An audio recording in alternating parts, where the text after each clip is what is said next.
you go ahead and hit your share button as you join. So much to talk about here today. Over the week, we've had some interruptions with the satellite, and we are grateful that finally, you have satellite back there in Africa and you can watch us live. So much to talk about today, about the Ambazonia, the southern Cameroon struggle and the conflict at large, in Cameroon. Again, so much has been going on. We had some serious invasion, a very serious invasion over the weekend in Bowie County. We're going to be having some reports from there. We also will be talking to the spokesperson for the ARF. Lakme will be joining me. I will also be joined by Barrister John Fru himself later at the end of the day. And God willing and time being there, I will bring you. I will bring to you. I will open the phone lines, I beg your pardon, and bring to you phone calls, especially those at the home front. On ground zero. But ladies and gentlemen, please go ahead. For those of you coming in from the diaspora, go ahead, hit your share button. We have a very, very exclusive interview coming up in a few minutes, with the Honorable Christopher Hofmann coming to me all the way from the Bundesrat, I believe, the Federal Republic of Germany. Please go ahead, hit your share button. I will be right back.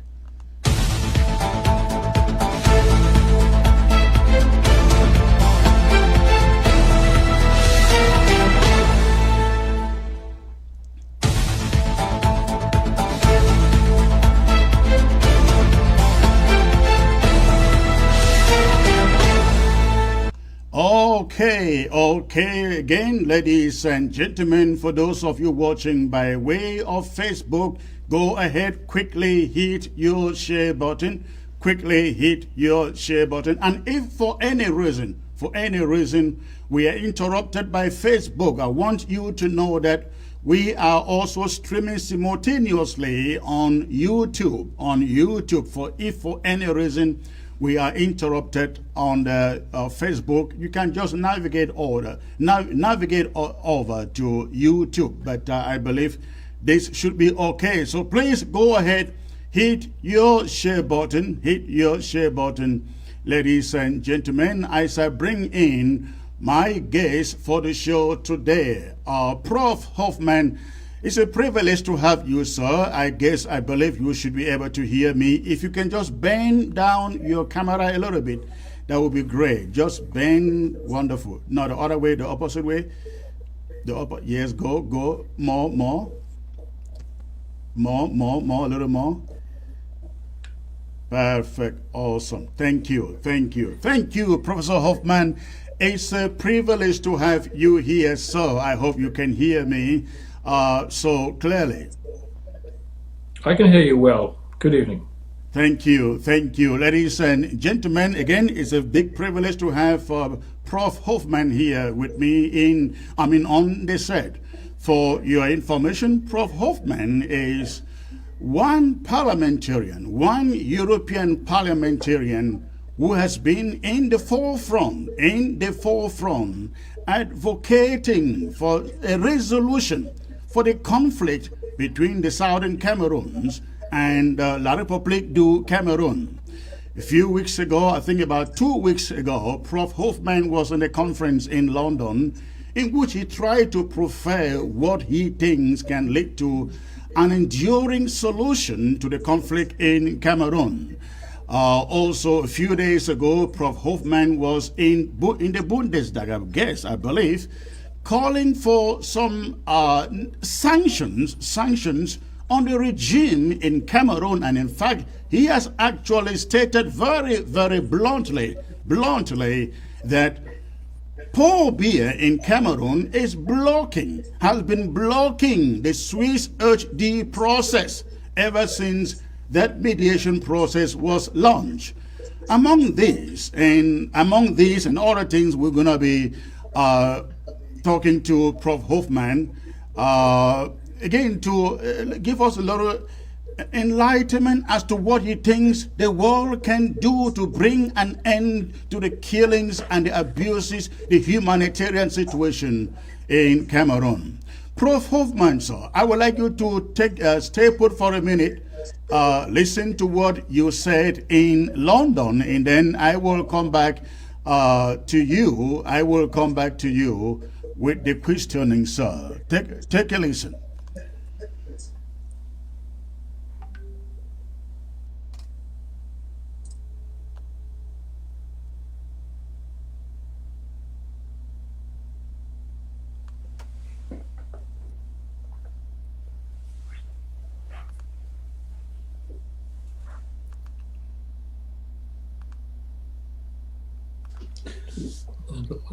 So just I want to say hello to everyone and thank the organizers for this Oxford conference. I think it's a great opportunity for the exchange and getting to the point, like Lord Boateng just mentioned. We have to get ourselves into action and get the national parliaments working and putting some awareness to the case of Southern Cameroon. The question, I think, is in Europe, what is the role of former colonial powers? How strong is their influence? And I think there is still strong ties, especially with France and Cameroon. There's lesser ties with Great Britain. But in general, Europe has a lot of ties with Cameroon. In Germany, we have not a very long period of colonialism in Cameroon. That was about 35 years and about 100 years ago. And but people still remember, and there's still some buildings you can see, even railroad bridges, which still work, are there. So people still remember. And I think Germany could have a nice role because they are not seen as a colonial power at these days. So they are seen more than a neutral humanitarian power in the world. So we could be a mediator. And what we tried with our parliamentarian initiatives 2 years ago was to bring the Chancellor, Ms. Merkel, to Cameroon to offer the services of mediation, but she rejected. And we did the same thing with the German Foreign Minister, Heiko Maas. And I just recently talked to one of his secretaries, and he said, it's not our first priority to go there. And because they still think that the Swiss mediation process could come to a positive outcome. But the Swiss mediation process is going for, I think, about 2 years already. And I'm not convinced that there is going to be an outcome because there is a blockade from the Cameroonian Bihar side. So this doesn't seem to be very successful at this point. What can we do as former colonial powers, or what can Germany do? I think public awareness is one of the points. We're trying to do that for 2 years right now, so this doesn't help anymore, I think. But we should put more emphasis on the African Union and at the ECOWAS, at the churches, and I think at the UN. And like Boateng said, like Germany was in the UN Security Council for 2 years, and we tried to make the case there. But the UN still says this is not a conflict between countries; it's a conflict within a country. So the UN security cannot act because it's not in between countries. So they still see it like an inner conflict. But it's a violation of humanitarian rights. So this could be the role of the UN to make clear that the violations of human rights will be prosecuted and will be looked up. So the resolution 684 from the US is a first step towards more international action. And we're just making a new initiative in the German parliament, reflecting on the US resolution and asking whether the German government sees some need for more action while this new US resolution is in the world. And also the Europeans have come up with a new kind of law. So the foreign commissioner, Josep Borrell, he could initiate a Magnitsky Act for Cameroon as well. So he could freeze the assets of the political leaders, of those who are responsible for murder and human rights violations and so forth. So there is new instruments and they could do, but they're not willing to do. And there's one reason, of course, this is the role of France. This is an important role. So Germany will not act if France is not aside with them. But this is a difficult question for the Germans to answer. All right. Prof. Hoffman, again, it's a privilege to have you, sir. Good evening and welcome to ABC.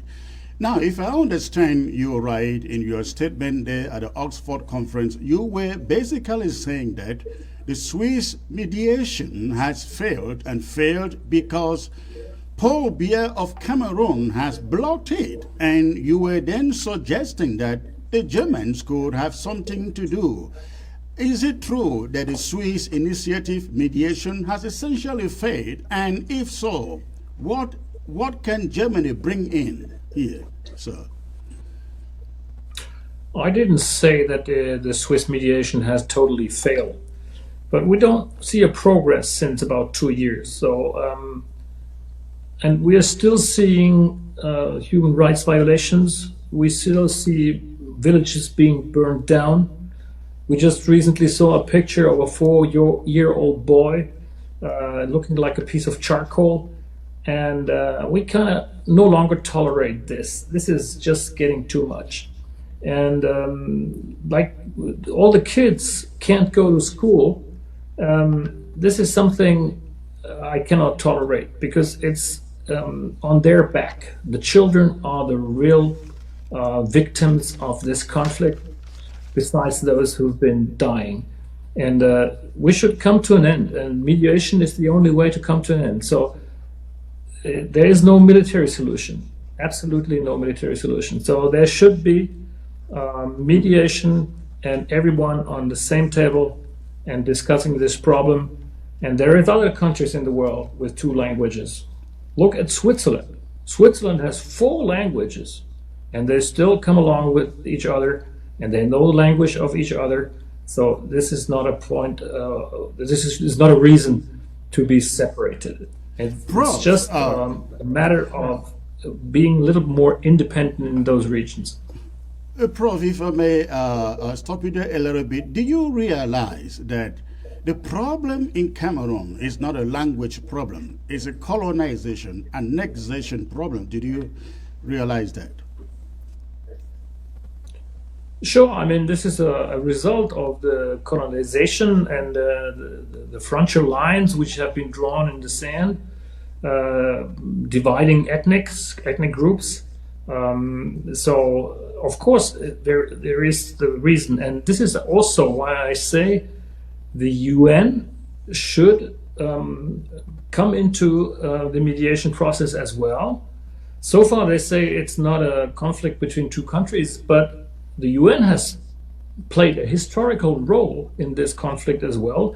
So their responsibility is also part of it, and they should be in the process as well.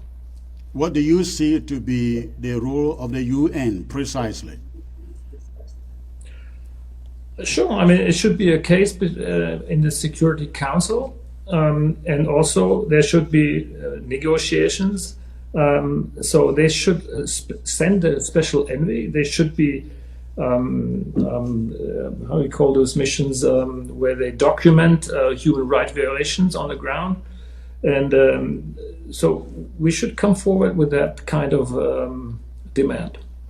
Do you see Germany coming in and putting some pressure on the UN Security Council to bring that to table? I think there was talks like that in the past, And I see some motion now with the U.S. resolution. So there is a new spirit, I'd say. And hopefully Germany and the US and maybe France together can play a role in that sense, that the UN could be a mediator, but any other could be a mediator. I think, but mediators have to be accepted from both sides, otherwise mediation doesn't work. And probably the UN should also call on Paul Biya to tell who would be a mediator he would accept. What do you think you in Germany can do differently from what the Swiss are doing? I mean, many of us here in the diaspora and in the Ambazonian Southern Cameroon's community are quite worried that the Swiss have not really prevailed on the regime in Cameroon enough to bring it to table to talk. What would Germany have done differently? Oh, that I can't tell because I'm not in the government, and so I would be. This is a little bit too much, and but I think if the international community comes up with a clear will, then there is a chance that even Paul Biya would be able to nominate someone who would be able to do the mediation between those two groups. And also, we have to also talk about the Ambazonian side. There's several different groups who are claiming that they are the ones who should be talked to. I mean, they all have to come to the table, otherwise it will not work. Wait, talking about the Ambazonian side, the Ambazonians believe that there are only two sides, two groups, two integral groups to the conflict. Those who want an indivisible Cameroon. They could be federalists, they could be a unitarist. Then you have the independentists. So the Ambazonians are saying, as far as this conflict is concerned, there are only two sides, two groups, the independentists and the unitarist, those who want to stay with La République du Cameroon, be it in a federal structure or as a unitary state. So when you talk about the different factions in the Ambazonian side, I think there isn't really that much division as the rest of the world wants people to believe. I'm not quite sure about this because we've seen violent attacks. No one claims responsible for that, and I'm not quite sure if this is. At least there is groups with guns which are not controlled by some of the official Ambazonian side. And I'm not sure if this is only criminals, if this is only anarchists, or if this is whatever that is. I mean, if the killing comes to an end, we have to stop all the people with guns, no matter where they come from. You are quite correct, Dr. Hoffman. But as far as we know, there are only two groups on the ground with guns. You have Ambazonians who are defending themselves and defending the territory.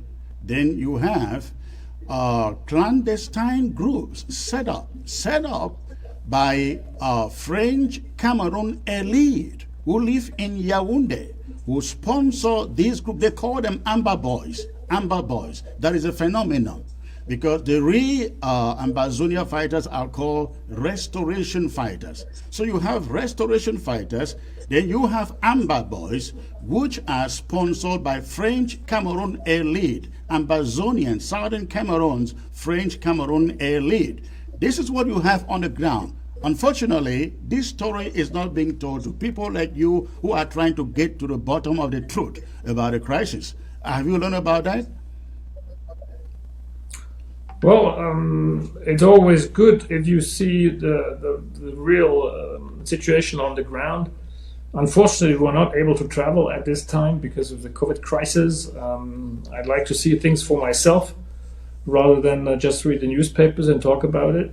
And but from what we hear is that there is several groups, and you say this is the French Cameroonian elite sponsoring some militant groups, whatever. I cannot really judge from here. We are just too far away. This is I don't know, 5,000 kilometers away from us.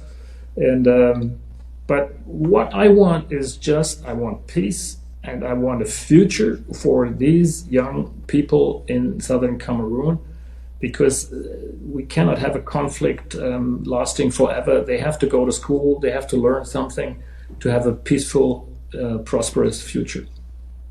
Now, you have said again repeatedly that Paul Biya is the one blocking the Swiss HD mediation initiative.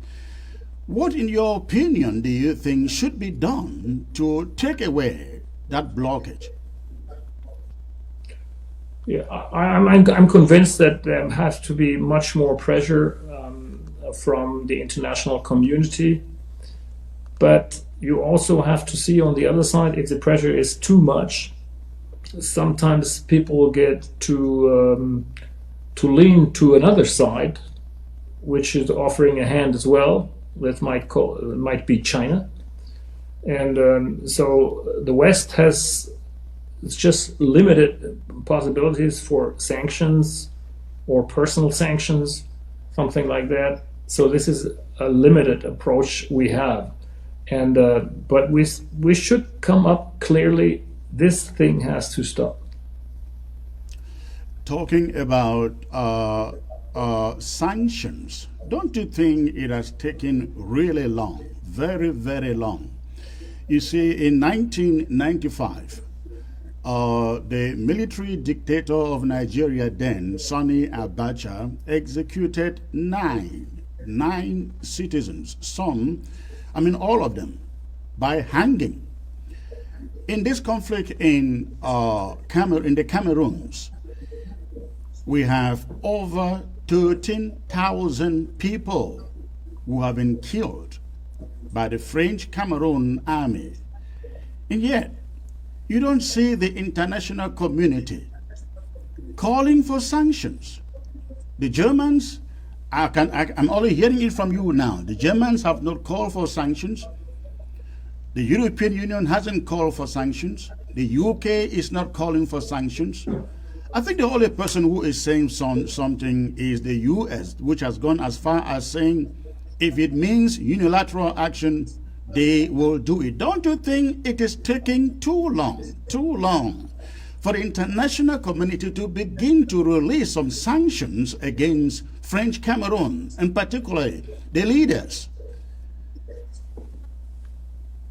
Yes, I agree. This is much too long, and there is always. And I mean, in former times there was a doctrine saying stability is most important. So a lot of leaders got away, although there was a human right violation. They got away with it just by saying, "Okay, this country is a stable country and not a civil war country," and something like that. But now I think we have to come to a point where this conflict, this can't last forever. So this is, we have been having the Swiss mediation for 2 years. This is too long, and we should stop it now. And this is what we have in the initiative with the American parliamentarians, with some German parliamentarians. We have some parliamentarians from the European Parliament, and hopefully we get a critical mass together, so we put pressure on our governments and maybe see at least the threat of sanctions might even help. What would Germany be prepared to do? What do you think, or what, in your opinion, should Germany do in as far as sanctions are concerned? You don't want to touch, or you don't want to aim at the people, at the ordinary people. They are poor already, so the sanctions shouldn't be harming their livelihood. But you should have special sanctions to those who are really responsible for these kind of human rights violations. And they're on both sides. Let me be frank and clear. It doesn't make sense to kill pupils in the schools And this has also happened from not from the French Cameroon side. It had all been the Amber Boys in some cases, and so also they should be held responsible for human rights violations. I mean, we cannot have an unbalanced approach to that. So my opinion is put them all on the table, put some sanctions into place if there is no movement for a peace process. And who would the sanctions target, sir? It would target, of course, the political elite in Cameroon. And Germany has also been cutting their development aid for about a third or something.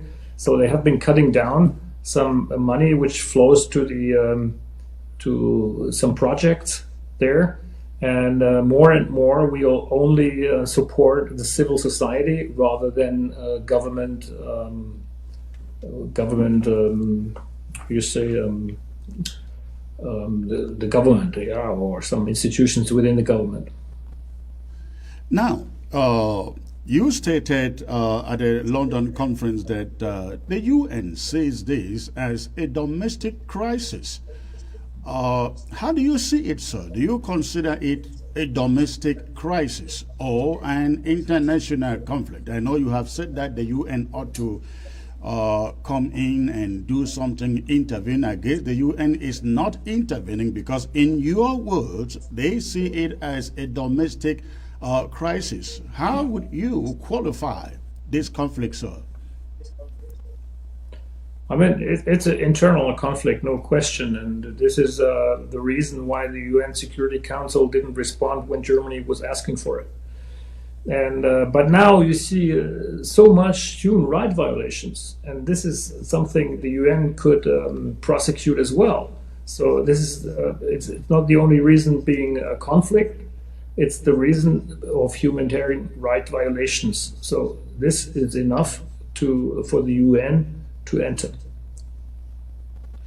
Now, when you talked about this being, in your opinion, an internal conflict, yet the international community is saying, go sit on the table and get right to the root causes of the conflict. And you know, as I do, and you stated this earlier, that this is stemming from colonization and annexation. When you go deep into that, are you saying, and you still call it an internal crisis, are you saying it is illegitimate for the Southern Cameroons, Ambazonians, to demand their country back? Because when you go into the history, you realize there isn't really any treaty of union between the two parties, Ambazonians, the Southern Cameroons, and French Cameroon. Yeah, I know the history, and there was some independent days as well, and but there was also a vote to join the French Cameroon, and but the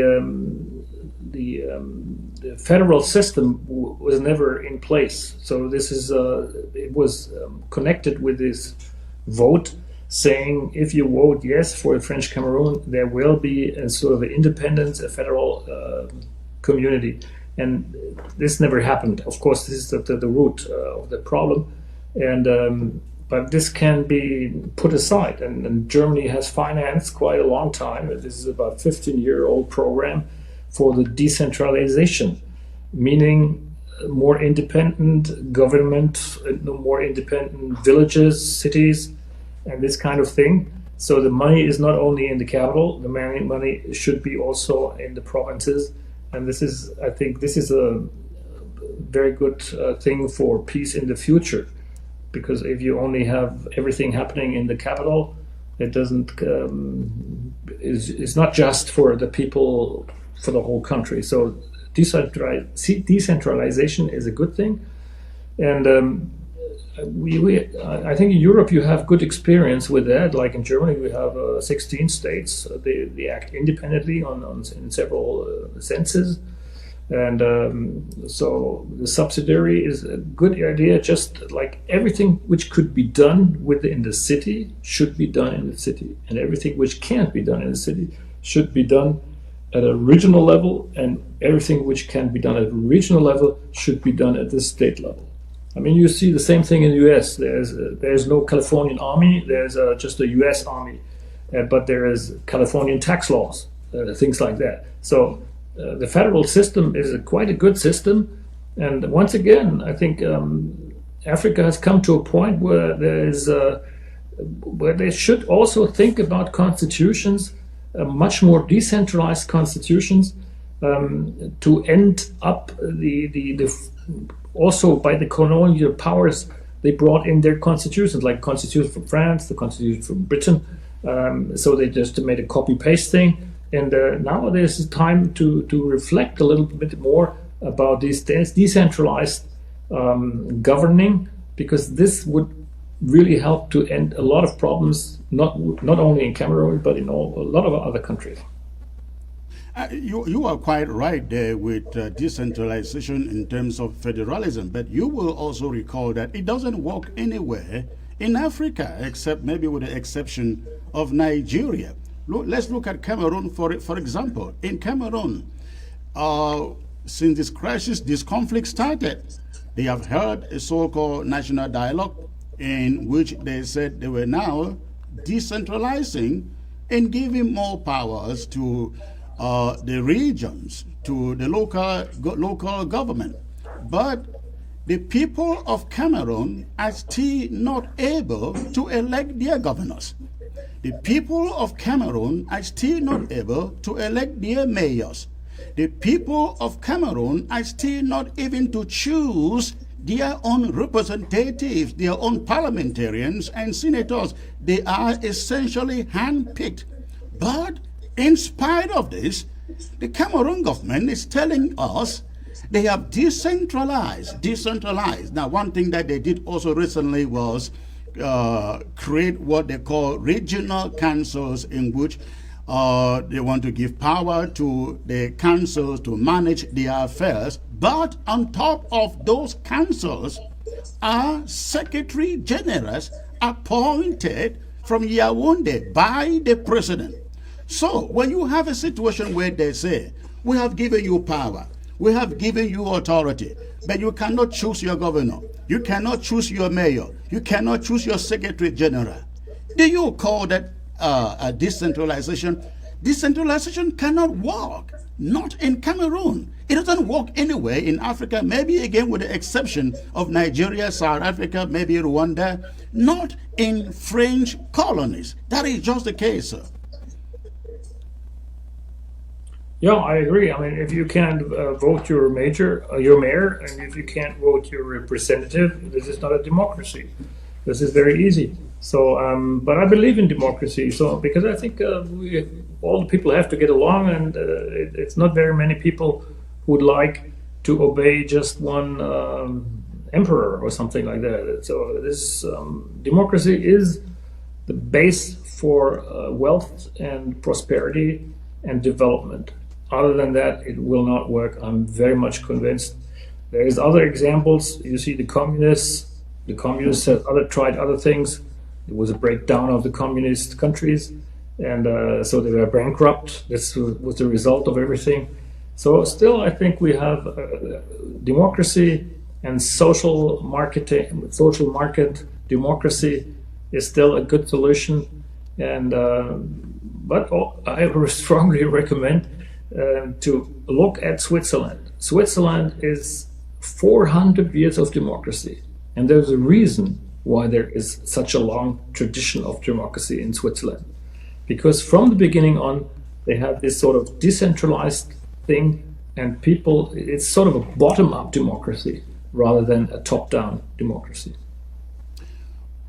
Well, the example of Switzerland is one to copy, and I think also the Canadian example is another one. However, you realize that in both countries, Switzerland and Canada, the minority have all the right to decide what they want to be, what form of government they want to have. Take the example of Quebec. They have had two referenda, and they choose to remain with Canada. But in the Cameroons, The minority that has been annexed and colonized doesn't have that opportunity. Won't you think that it should be the place of the international community to say, okay, some Cameroonians, they say they want independence, and some say they want a one and indivisible country. Why not say, let's give them a referendum, let them decide? How do you think about that, sir? In general, this is a very good idea, but as you said, if you can't vote, it's not an option at this point. So we are not, theoretically, you're right, but in reality, we have to come to peace in the first place and then start a constitutional process in Cameroon or something like that. I mean, this is not a solution which comes from outside. This is the Cameroonian people have to decide, and the local people have to decide how they want to live and what constitution they want to have in the future. So, and there's a saying, African problems should have African solutions.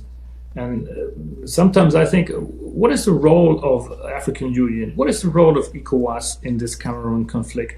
I'm not quite sure about that. I don't know too much about it, but maybe you can give me some information on that. Well, the problem there is when it comes to Africa and African problems, Africa will tell you that the West always say African problems should be solved by Africans. When it comes to Syria, it's not the same. When it comes to Iran, it's not the same. I mean, you know what I'm talking about. And you know, and they say this because they know. The African Union and other African nations are in the pockets of the West. Take, for instance, sir, the Commonwealth and the Francophonie. The Commonwealth has about over 20 African, I think about 30 or more African countries as members of the Commonwealth. Yet, we have dictators that have remained members of the Commonwealth forever. You have the most corrupt leaders in the Commonwealth and the Francophonie. You have these issues. But when it comes to African problems, the West say, let Africa solve their problems. The West is not saying, let the Palestinians solve their problem or the Middle East solve their problem. They are not saying, let the Middle East solve the Syrian issue. Why this? I mean, they call it discrimination essentially, sir. What do you think about this? Well, I think, look at the conflict in Mali. The ECOWAS has played a quite important role there, as there was a putsch, and so at least they forced the military to give up power and reorganize elections within a year or so. So I think this was a good. ECOWAS played a good role in that sense, and so I wish, and I think these organizations they only can grow. It's not from that they are in place and 100% right and perfect from the beginning. So they grow with the tasks they are getting, and so this is my hope, and I think the international community is more than willing to work together with these organizations to find solutions for those problems. And but regarding Cameroon, I still think that the international community could do more to bring all people to the table to talk. Again, we go back to the question of Africa meeting African needs or solving African problems. Do you have concerns, sir, that in Africa the leadership does nothing unless they do it by what the West tells them to do? Look at the African Union. They cannot even conduct a free and fair election. I mean, the African Union. They cannot. This Cameroon conflict has been in the making for 4 years, I mean, close to 5 years now. Not a single country in Africa has raised a voice of concern. Talk less of the African Union. And when they say they are growing, I mean, these organizations have been there forever. Don't you think the moment should be here when the West is saying to Africa, You have to start being proactive in not sitting there listening to what England, France, Germany, America has to do before you can do things. Absolutely. I think I'm not saying the West should lean back and say, let Africa do its things and it will work out in 100 years or so. No, this is not the point. But if we can work together and support the African organizations to come to solutions, this would be preferable. If it's not possible, of course, we have to look at the violations of human rights. And as I said, this is a task of the UN, and it's also a task of the states, which are together in the sense that they will not tolerate human rights violations. What will be your description of the measures taken by Cameroon since this conflict began to tackle the problem? Would you give them a pass mark, or you will think that they're falling far short of expectation? I didn't really get that question. Since the conflict began 4 years ago, Cameroon has put together what they call Grand National Dialogue. They have put out some what we call window dressing reforms in the name of special status for the Southern Cameroons. They created their so-called bilingualism commission. I mean, these are measures that many Ambazonians consider to be window dressing. How would you describe these measures that the Cameroon government has taken since the conflict began? Yeah, of course you can. I mean, I know that there was some political activities by the BR government to do these kind of things, and of course it's not enough because the conflict hasn't stopped yet. So this is obvious that this is not enough. I mean, I'm not saying this is wrong, what they're doing, trying to get a little progress. If it's window or not, I don't know. I just want to get this conflict come to an end. And whatever then develops, like I say, constitution or political solutions and so forth, this is another thing. Now, the first step is we have to come everyone to the table. And this has to be, the West has to put up more pressure on the Cameroonian government so they go to the table with everyone. So this is very important, and I don't think we can get there without any pressure. I see your insistence on getting the conflict, bringing it to an end. But in your opinion, how do you get there, sir? How do you bring this to an end? I mean, as a technocrat that you are, and a diplomat, being a parliamentarian, how do you get there? What are your prescriptions? I think we have seen in Cameroon some NGOs with quite good plans how to mediate. And so I'm convinced that the civil society will come with some solutions. You have the churches there as well, playing a good role. And of course, after a conflict like this, let's say the conflict has stopped and there's no more shooting and things like that, then there has a process. How do you get there? How do you get to the point of silencing the guns and then discussing the way forward? This is what I said. You have to put more pressure on the side of Paul Biya to come to the table. And this is what we can do now from the West, from US, France, Germany, and whatever.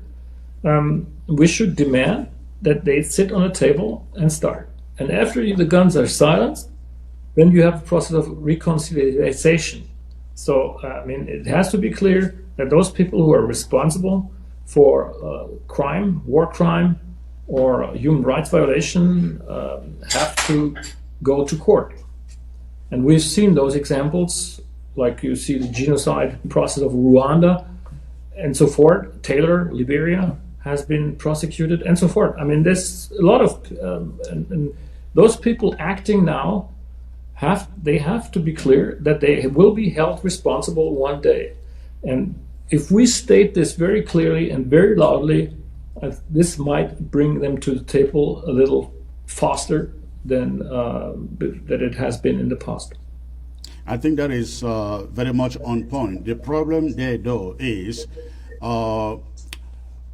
back on the ground, very, very few people trust the churches to do what you are talking about. They don't think the churches are on the middle. They see the churches as standing on the side of the regime, not really because they want to, but because they fear what the regime can do to them.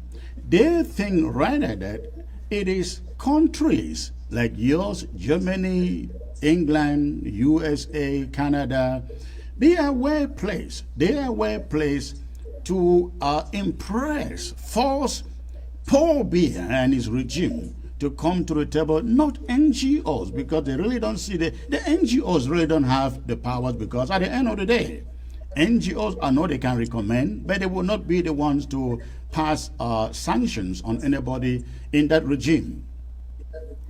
No, I'm not saying this. I'm just saying that the NGOs might be able, for the process of negotiation and mediation, they might be helpful in that case. But to bring them to the table, this is, as I said, there's no other way than putting pressure on the Cameroonian government from all sides, whoever that might be. It's the French, the American, the British, and the African organizations, and so forth. I mean, or the UN. So we have to work on that. Let's get to another issue here. Now, you talked about the referendum that was conducted in 1961 that brought the two Cameroons together, and which, according to you, makes this conflict an internal crisis. However, sir, one of the clauses that brought the referendum of 1961 into place stated that the federal structure of the country could never ever be changed. That has been changed since, just about 10 years after it was changed. If you understand why Ambazonians, Southern Cameroonians, are fighting today, they are fighting because there has been a progression. At independence in 1961 and 1960, French Cameroon was called La République du Cameroun. In 1961, when Ambazonia got independence, it was called the Southern Cameroons. Then when they came together, they changed the name of La République du Cameroun and the Southern Cameroons to the United Republic of Cameroon. Then, as time went on, French Cameroon changed the federal constitution. It started with the Federal Republic of Cameroon. Then, they changed it. As time went on, they slowly but surely began to change this, not just the name, but the structure, from the Federal Republic of Cameroon to the United Republic of Cameroon, and then back to La République du Cameroun. That is the problem. So when Ambazonians, the Southern Cameroonians, say they don't see how they can get back to La République du Cameroun to live together, they are saying Cameroon did not obey our part of the bargain. And that is why they are asking for a country of their own. And you mentioned that they voted. Of course, they voted. But you will also recall, again, you are in Europe, you are in the EU. The British joined the European Union, and at a point in time, sir, they said, we can no longer belong here. It doesn't meet our interests. And they pulled out. Why, sir, don't you think that Southern Cameroonians should have that right to decide whether or not to stay with La République du Cameroon or to pull back. This is a difficult question. In general, as a human being, I think, yes, you're right. But we have seen conflicts like this, little parts of countries trying to get their independence and so forth. This is something I will not judge from here. This is not my role. My role is trying to get the mediation going, trying to get the guns silent, and so this is something I cannot judge from here. In general, I think a federal system can work, should work, and could be a good system. But if some like the Brits, they decided to get out of the European Union, of course, then they left. But you will see, it wasn't a good choice for them, definitely. I don't think you can tell them that it was a good choice. But you have to make this experience, and they will make their experience saying maybe they come back within 10 years, say, oh, this was a big mistake. You never know. But I mean, you should let things develop like this in a democratic way. If some countries decide to go out, to step out, or a province says we want to leave. I mean, I'm living in southwestern Germany. We live close to the border with Switzerland, and I don't know if the Federal Republic of Germany would let us go if we say we want to unite with Switzerland. And this would be probably a real conflict too. And so, I mean, this is it is within in a government or within a state that the state won't let go pieces of his body. So this is pretty natural. But as you see, I mean, you have these questions in Quebec, in Canada, you have it in some other parts of the world. We've seen separation of the Sudan. I mean, this is a state is never something be there forever. It's a moving thing as well. So in general, I think people should have the right to decide where they want to live. And but the base would be peace and democracy. Otherwise, these questions can never be discussed. No, I think you are quite right, and that is why Southern Cameroonians today are saying we want our own country, because if indeed there was a democracy, not even democracy, because democracy has never existed in that country. For example, 4 years into the conflict, you will not believe that not a single reform has been made to compensate for the very causes to this conflict. For example, I give you what you probably do not know, is that in Cameroon as of 2016 and again up to today, French judges who learn and practice civil law preside over courts in the southern Cameroons. French teachers who have no mastery over the English language teach in southern Cameroon's classrooms. Now, this is what sparked this conflict from the beginning, and you would think that by now, the Cameroon government will be sensitive enough to have rectified some of these things. No, 4 years, going to 5 years, it will be 5 years in October. French judges are still in the courtroom in the southern Cameroons, and French teachers are still in the classrooms in the southern Cameroons. That's why we say we want our own country back, because if we are waiting for democracy, it isn't going to work in that country. No single French colony in Africa talks democracy, sir. I hope you realize that. Well, I will not judge this as a general question. I think I'd love to see bilingual teachers in the schools. Even in Germany, we have a school, a German-French school, where the pupils learn French, and some of the subjects are being taught in French, some of them being taught in German. This is nice. It gives the kids the power for their life, and it gives them their knowledge for their life. And it's always good to have more than just one language. And I wouldn't focus the identity just on language. And I think it should be identity should be a region, and identity important people. And I think to get along with the federal system, it has worked in Germany. I cannot tell if it worked in whole Africa. I'm not sure about that. But it worked in Germany quite well. We're prosperous, and we still have some difficulties with our federal system. Sometimes we're really slow, like in the COVID crisis. We have a lot of problems with the federal system and regional systems, and they're not compatible. So this is something one should consider. And but I think in general, democracy, the rule of law, and the human rights should be respected, and this will be the base of maybe a new start in Cameroon.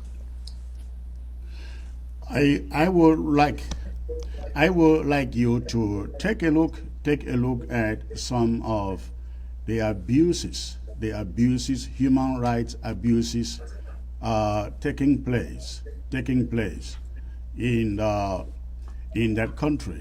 So if you look at the images on your screen, now these are not logs of wood. These are people killed by the Cameroon military.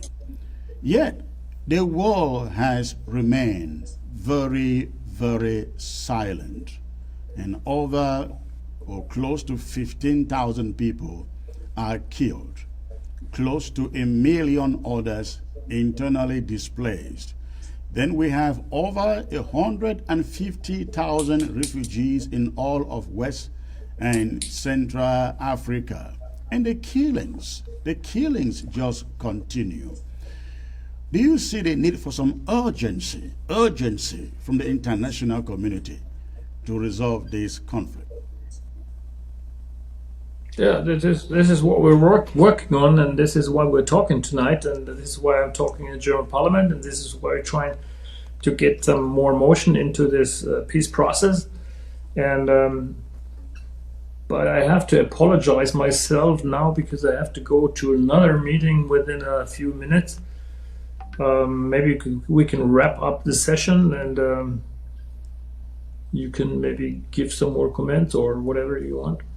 All right, absolutely. I appreciate your time. But I ask you one last question before you go. Do the Germans regret leaving the southern Cameroon? We still have lots of your monuments over there in our territory. Yeah, we definitely. I mean, we are talking about to regard our own colonialism times. And so we have some sort of a responsibility as well for the Cameroon, and I'm trying to promote this as well here in Germany so that we can come to a solution in this conflict. All right, Honorable Christoph Hoffmann, it was a great pleasure to speak to you, sir. We really look forward to your leadership over this issue in Germany. And we'll be talking to you, sir. Have a great night. Thank you very much. And peace to everyone. All right. Thank you, sir.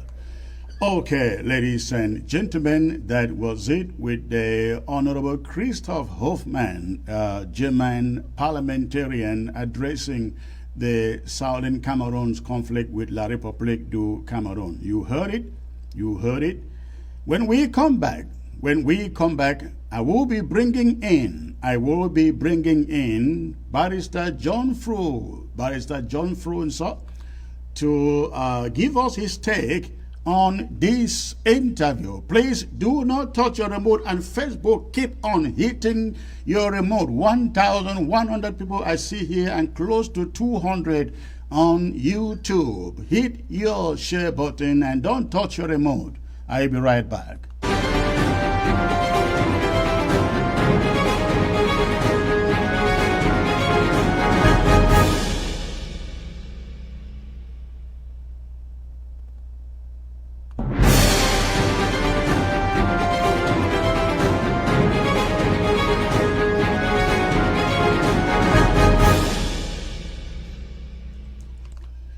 Okay, welcome back, ladies and gentlemen. Again, that was one of those special interviews with one of those standing in the front lines and trying to look for a solution to the Ambazonia conflict with La République du Cameroon.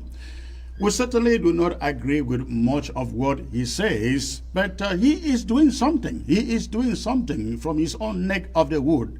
Barrister John, sir, once more, it's a privilege to have you in. You sat there and you listened to the German parliamentarian. Give me your take. Give me your take on what you heard. Thank you, Chris, for inviting me. I heard everything, just like I heard everything the French parliamentarian also said. I want us to know that these Europeans, rather, whether it's Germans, France, British, and so on, who are in the European Union, they kind of stick together. You see, the war we are having now is a proxy war. That is to say, the French are very much involved. The French are instigating the war. The French are financing the war for La République du Cameroun. And you notice that the parliamentarian from Germany tried his best to keep France out of it. And he made a definitive statement that Paul Biya is blocking the Swiss initiative. I would argue that Paul Biya receiving instructions from France not to go to that negotiating table because they don't have a case. And the French parliament, the German parliamentarian, just like the French, would not accuse France of anything. You will notice that he always brings France inside. He doesn't talk. He has not mentioned anything negative about the French role in this conflict. And he also did not want to discuss the real root cause of the conflict, decolonization. He kind of talked very, very passionately about the election of the 11th of February, which brought the referendum to join La République. But you notice that he did not even mention anything about also the resolution 1608 that brought about the independence of the Southern Cameroon. He did not even mention that since the union could not work, the parties have a right to step back. You know, he knows that there are successful unions in the English part of Africa. Take Tanganyika and Zanzibar. They are surviving together as Tanzania because they both respected the terms of their agreement. But the Gambia and Senegal, Gambia being English, Senegal being French, they could not do the same thing because Senegal would not respect, so they walked away. Why is the case of Southern Cameroon, which is English, and this La République du Cameroon, which is French, why can the Southern Cameroon not walk away? You know, he keeps talking about federation, how successful it is, and so on and so on. But he failed to tie that with the total violation of the federal constitution, which specifically mentioned in its Article 47 that the federal structure can never be abolished. Yeah, I think I actually mentioned that, but you were rambling about that. He did not develop it. He didn't want to go to follow you on the raft, Chris. And these people, they're taking what the UN has said, that is an internal affair, so they will not get involved. And you see them lining up. Well, my own conclusion is that let's get to the negotiating table. We are the ones to decide whether to stay with La République du Cameroon or not. We cannot be forced by anybody, by any country in the world, or by any structure in the world like the UN and other groupings, for us to stay in a political situation which does not favor us. We came in as equal partners, even though there was no union treaty, our forefathers accepted an informal agreement to be together in equal status. But where are we today? 10 years after they destroyed it, and they have been attempting to assimilate us over the years, and they are admitting that it's not working. So why should we stay together? Look, this guy has just done. I can understand him. The whole world wants this war to end. That is correct. I don't think France wants it to end, but the whole world wants this war to end. And because you are very right, but to his credit, though, I think I should say they want the war over. They want it to end, and I see them now trying to do everything to get it end. And we do not expect him to come sit here and say, "Give Southern Cameroon's independence." Give Southern. You will never get that from any of them. You will never ever get that from any of them. But I think the ball is in our court. Should they facilitate a situation where we get to the table, it is then incumbent upon us to tell them exactly what we want, isn't it? Yes, that is exactly my point, Chris. I'm saying that the whole thing is dependent upon us. We just want to get to that table. And he mentioned something about the Germans wanting to mediate and so on and so forth. If and you pose a question, what would they do differently from what the Swiss are doing? And he couldn't answer. But correct. All I'm saying is that the world can get together, negotiate a ceasefire, and let's get to the table. And they cannot force us. And I want to make something clear here about ceasefire. Ceasefire does not mean you give up your guns. No. It just means you stop fighting while negotiating. And I appreciate what the world is trying to do to stop the war, which is what all of us want. But I don't think that the world has a right to decide for us whether we stay and take a federal structure or whatever structure. Well, I think we don't have to start bending over here while the door is still far ahead there. Let's get them. Exactly. Yeah, let them bring this thing together, right? Let them bring it together. When we get there, we know what we want and we know then what to say. Right. We want La Republique on the table. And that's all we want. I would argue with him very strongly that La Republique is not coming to the table by its own solution. It's a proxy war. It's the French are very much in the driver's seat. The French are telling La Republique, don't go to that table because you don't have a case. Somebody has said to me that there are two words that scares La Republique du Cameroon from the table, from negotiation. The word Ambazonia and the word root causes. Another one is interim government, 3 of them. The word Ambazonia, root causes, interim government. Because they are thinking, if we should go and sit down with Sarko and some of his cronies, we are essentially legitimizing their government.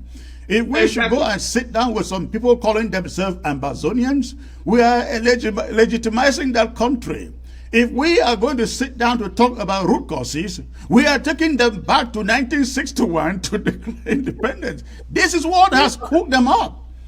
Yeah, you got it right. You got it right, because we have fulfilled the conditions that any government would refuse. Will fulfill. You have a government, even though it's interim. You have a flag. You have an anthem. You have your people. And they are so scared that if they sit at that table, they will be making this conflict an international conflict. And that is where La Republique is so scared. And it's not only La Republique. The French have done everything to ensure that La Republique does not come to the Swiss table, to Swiss negotiating table. What? Let me make this statement. If any other mediation that is neutral comes up, we are ready. Absolutely. We are ready. We are ready. It must not necessarily be the Swiss. But the Swiss, so far, are the only that have shown interest in mediating this matter. Even Germany itself, that is he's talking about, they thought about it. They have not. He himself told you that Michael, the lady, the Chancellor of Germany, refused to come to Cameroon or to take part in any kind of mediation. So the Swiss are the only country in the world that has opted to mediate this crisis. Why is La Republique so scared? And until the world puts pressure on La Republique to come to the table, then there is we will keep fighting. Well, I think for those watching at home in Ambazonia, what we can tell you is that La Republique has never been under the type of diplomatic pressure they are having now. Isn't that, Barrister John? Yes, correct. The U.S. Resolution 684 plus the U.S. new government, the European Union, and Germany, as you heard from him, and all these conferences, both in the Canadian Parliament and also in Oxford University, and all the other countries, all the major countries in the world are now putting pressure on Serbia and his government to come to the negotiating table. But if you put pressure without action, without sanctions, he may just want to stay and listen to the French and will never come to the table. So I think the international community is doing, especially the United States, they have said, even if they have to go by themselves, they will to stop this war. So let's watch and see what the world is going to offer us. I think this is the best thing that has happened to us, that the world is now reacting, the world is now talking about us, and something is going to happen this year. I hope. Well, this is a hypothetical question. For how long do you see La Republique resisting this international pressure? Because it can only increase. Yes, not for too long, Chris. Not for too long, because the way the pressure is on, I don't see. And if it is and if some country or some organization follows with sanctions, very severe sanctions, and all those Atanganji them, all those Pobia them, if their assets are frozen around the world, they cannot travel around the world. I think they will crack. Not for too long, they will crack. That is the way I see it. They cannot resist for too long. They have resisted for 4 years, but it is time now. It is time now. They will be coming. Whether they like it or not, it may not necessarily be the Swiss, as I said. If another mediation has been put together by the world, which is apparently neutral, like the French, like the Swiss, well, we will accept. Why not? Okay. Well, another point. Yes. No, Chris, I forgot. Another point. He is trying to say that there are so many groups in Ambazonia, this and that. He forgets that the negotiating process is being headed by a team of those groups that accepted to negotiate, and it's called Team Act, the Ambazonian Coalition Team. He doesn't even know that. For him to say that there are so many groups and we have to come together and so on, it's neither here nor there. I don't see any revolution in the world where everybody speaks the same language. Well, I think I kind of educated him on that. We have only two groups. Those who want to stay with La Republique du Cameroon and those who want a free and independent Ambazonia. Exactly. I think everyone at the end of the day should know that these groups will come together. The groups fighting for independence will come together. When we go to the negotiation table, they will be there. So this thing about division here and there, just people who are apologists to La République du Cameroon, it's coming from them. Yes, now it's like they have lobby groups. They have a lot of lobby groups. They are spending a lot of money on lobbying, and that is the narrative that they are pushing into the international community. And these guys seem to have bought it, and that's why he brought it up. All right, Barrister John, let us get over to another subject here. The war, the battles at the weekend. The battles at the weekend in Bui, that is in Kumbo, with the warriors. Ngo Ketunjia was also in the middle of it. Berlo was also, I mean, precisely Fundong, I guess, was in the middle of it also. And let me reach out to, we were supposed to get a report from Ground Zero. I do not see that report. It has not been sent to me.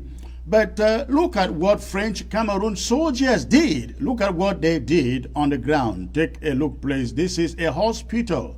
I understand it's actually a laboratory. Banso Baptist Hospital Laboratory, raised down by French Cameroon soldiers. Take a look.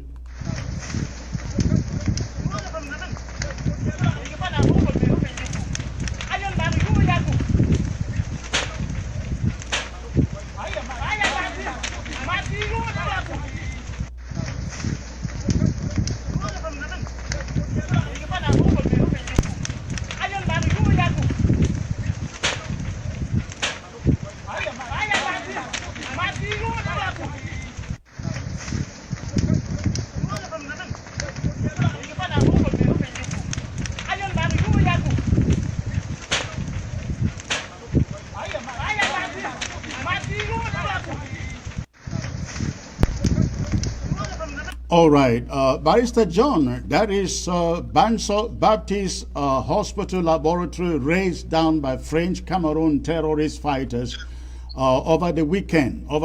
Before I get back to you, Barrister John, let me get to the Ambazonia Restoration Forces spokesperson in the person of Comrade Langmi, who is joining me by audio from New York. Hello, Comrade Langmi, sir.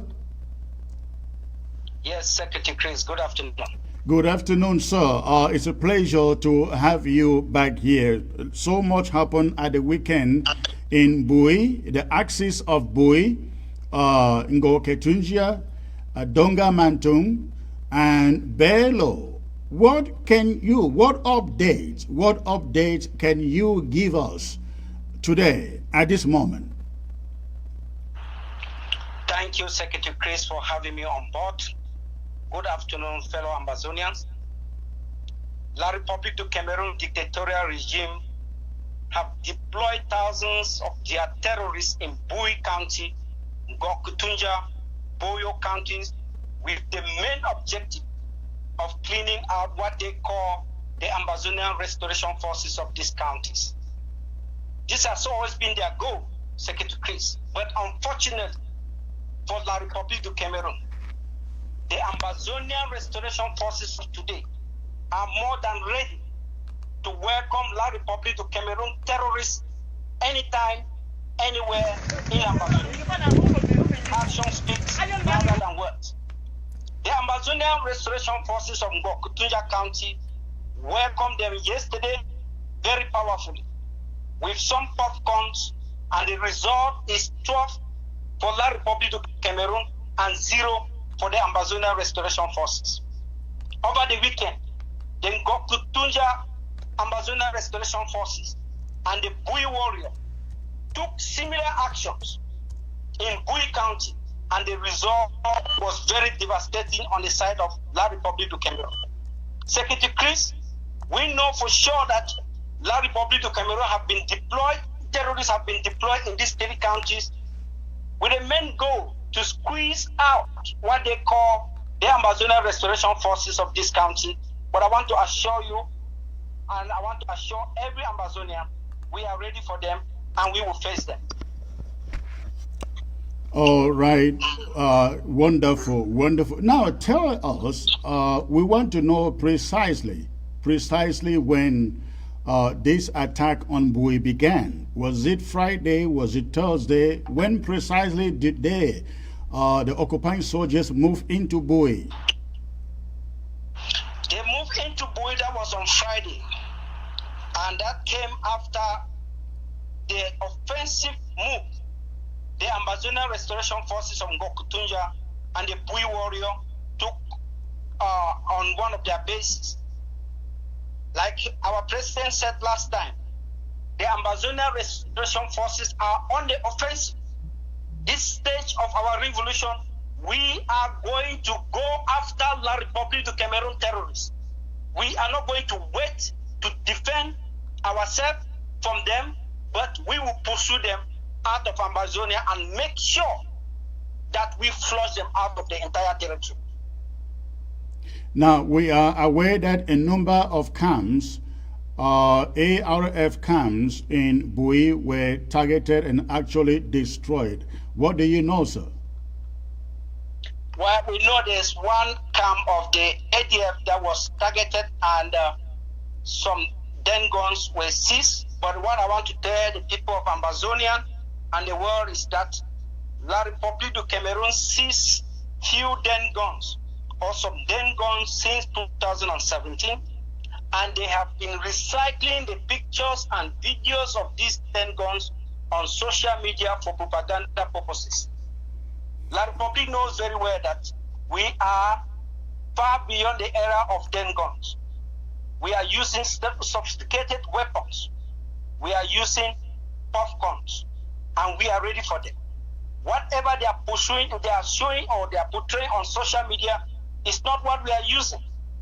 Why is La République always portraying den gun they seize from civilian? Why are they not showing villages when that are raised by them? Why are they not showing children, civilians that have been killed by them on social media? La République du Cameroon propaganda has come to an end, and I want to tell every Ambazonian they are not going to get away with it. So are you telling us that these guns, yes, most of them, I mean almost all of them are den guns, as you say. Are you saying that these were not picked up in some of our camps in Bui? Correct.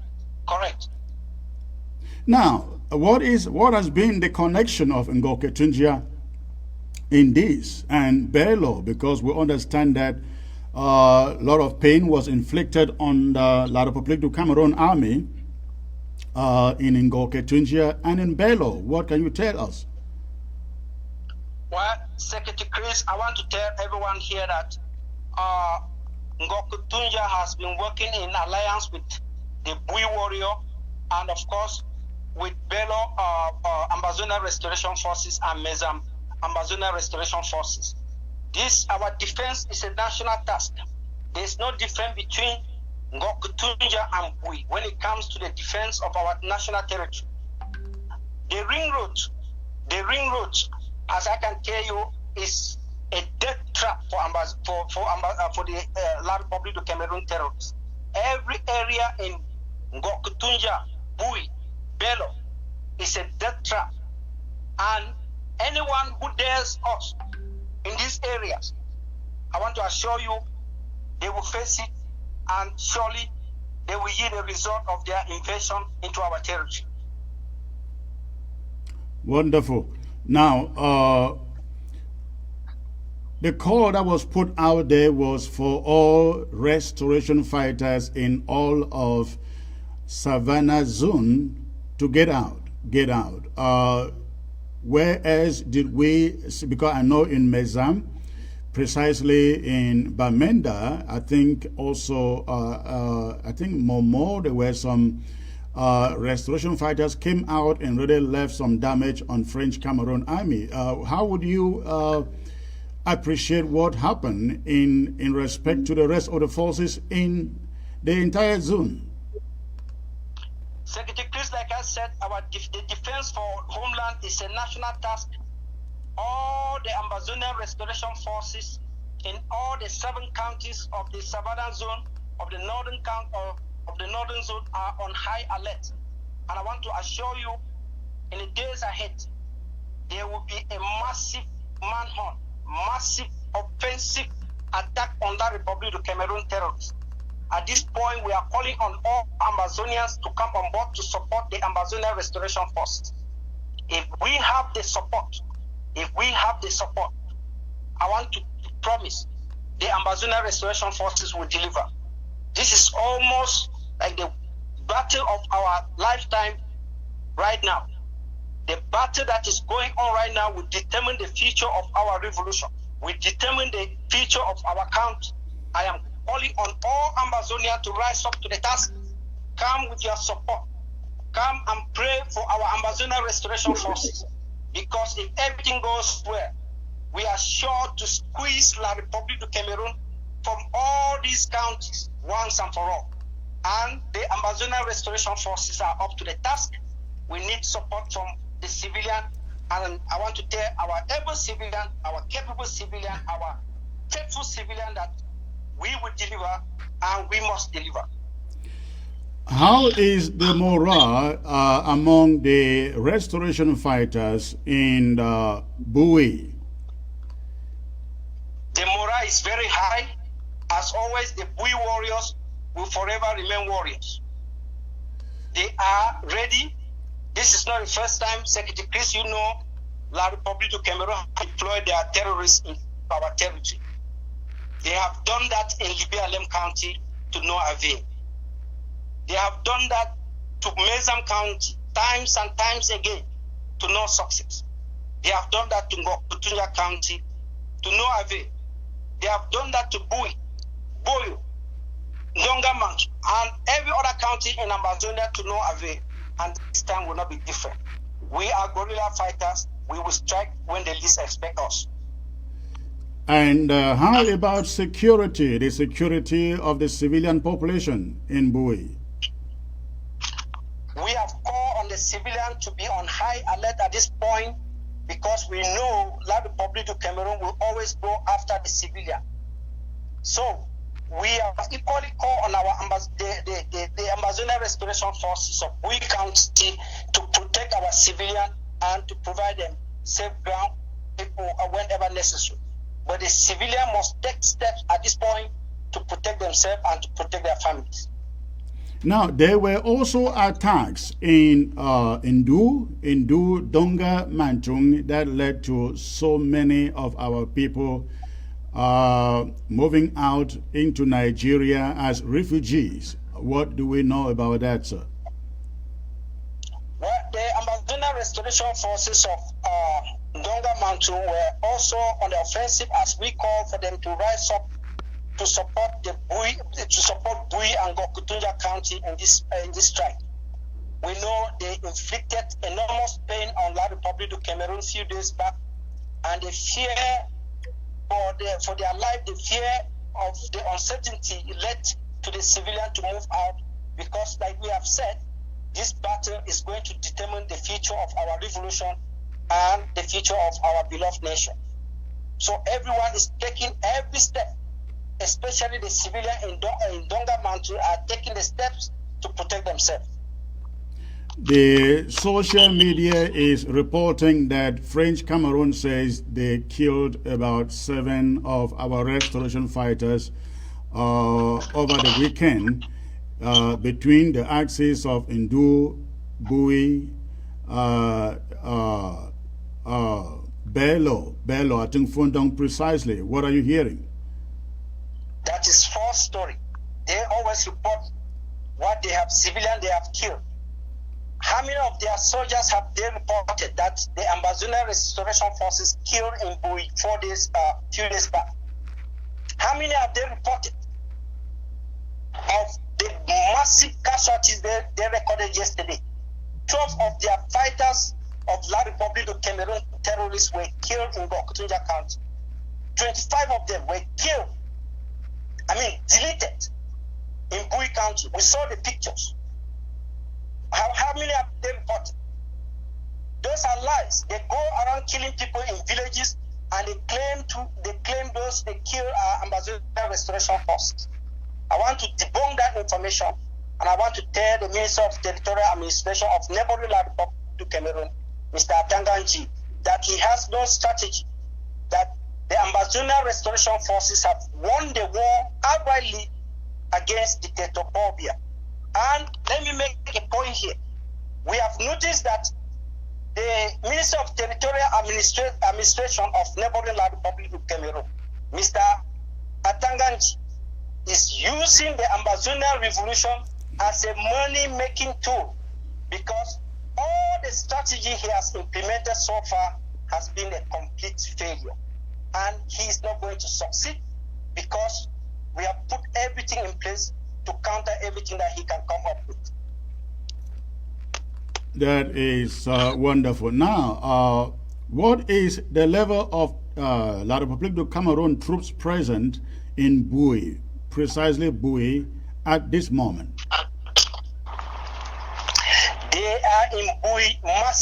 The deployment was massive as they planned this strike in Yaoundé, in Katanganji office, and the plan was to deploy thousands of their troops in Boyo County, thousands of their troops in Gokutunja County and Bui County, and the goal here was to start to strike from these three counties so that they will squeeze Ambazonia Restoration Forces all the way in the middle, and they will claim that they are done with these three counties. But the result they have been having so far for the past few days is very devastating on their side. That is why I'm saying Mr. Katanganji has failed, and he will continue to fail woefully. Well, thank you, comrade spokesman for the AROF. Great job, sir. Please remain in tune with what is going on the ground, and let me know so we can take it to the Ambazonian people, sir. Thank you so much, Secretary Chris. We are urging every Ambazonian to come out massively to support the Ambazonia Restoration Forces. This is the battle of our lifetime. This is the battle of our very, very existence, and we cannot afford to lose this fight. Bravo to all the Ambazonia Restoration Forces of Ambazonia.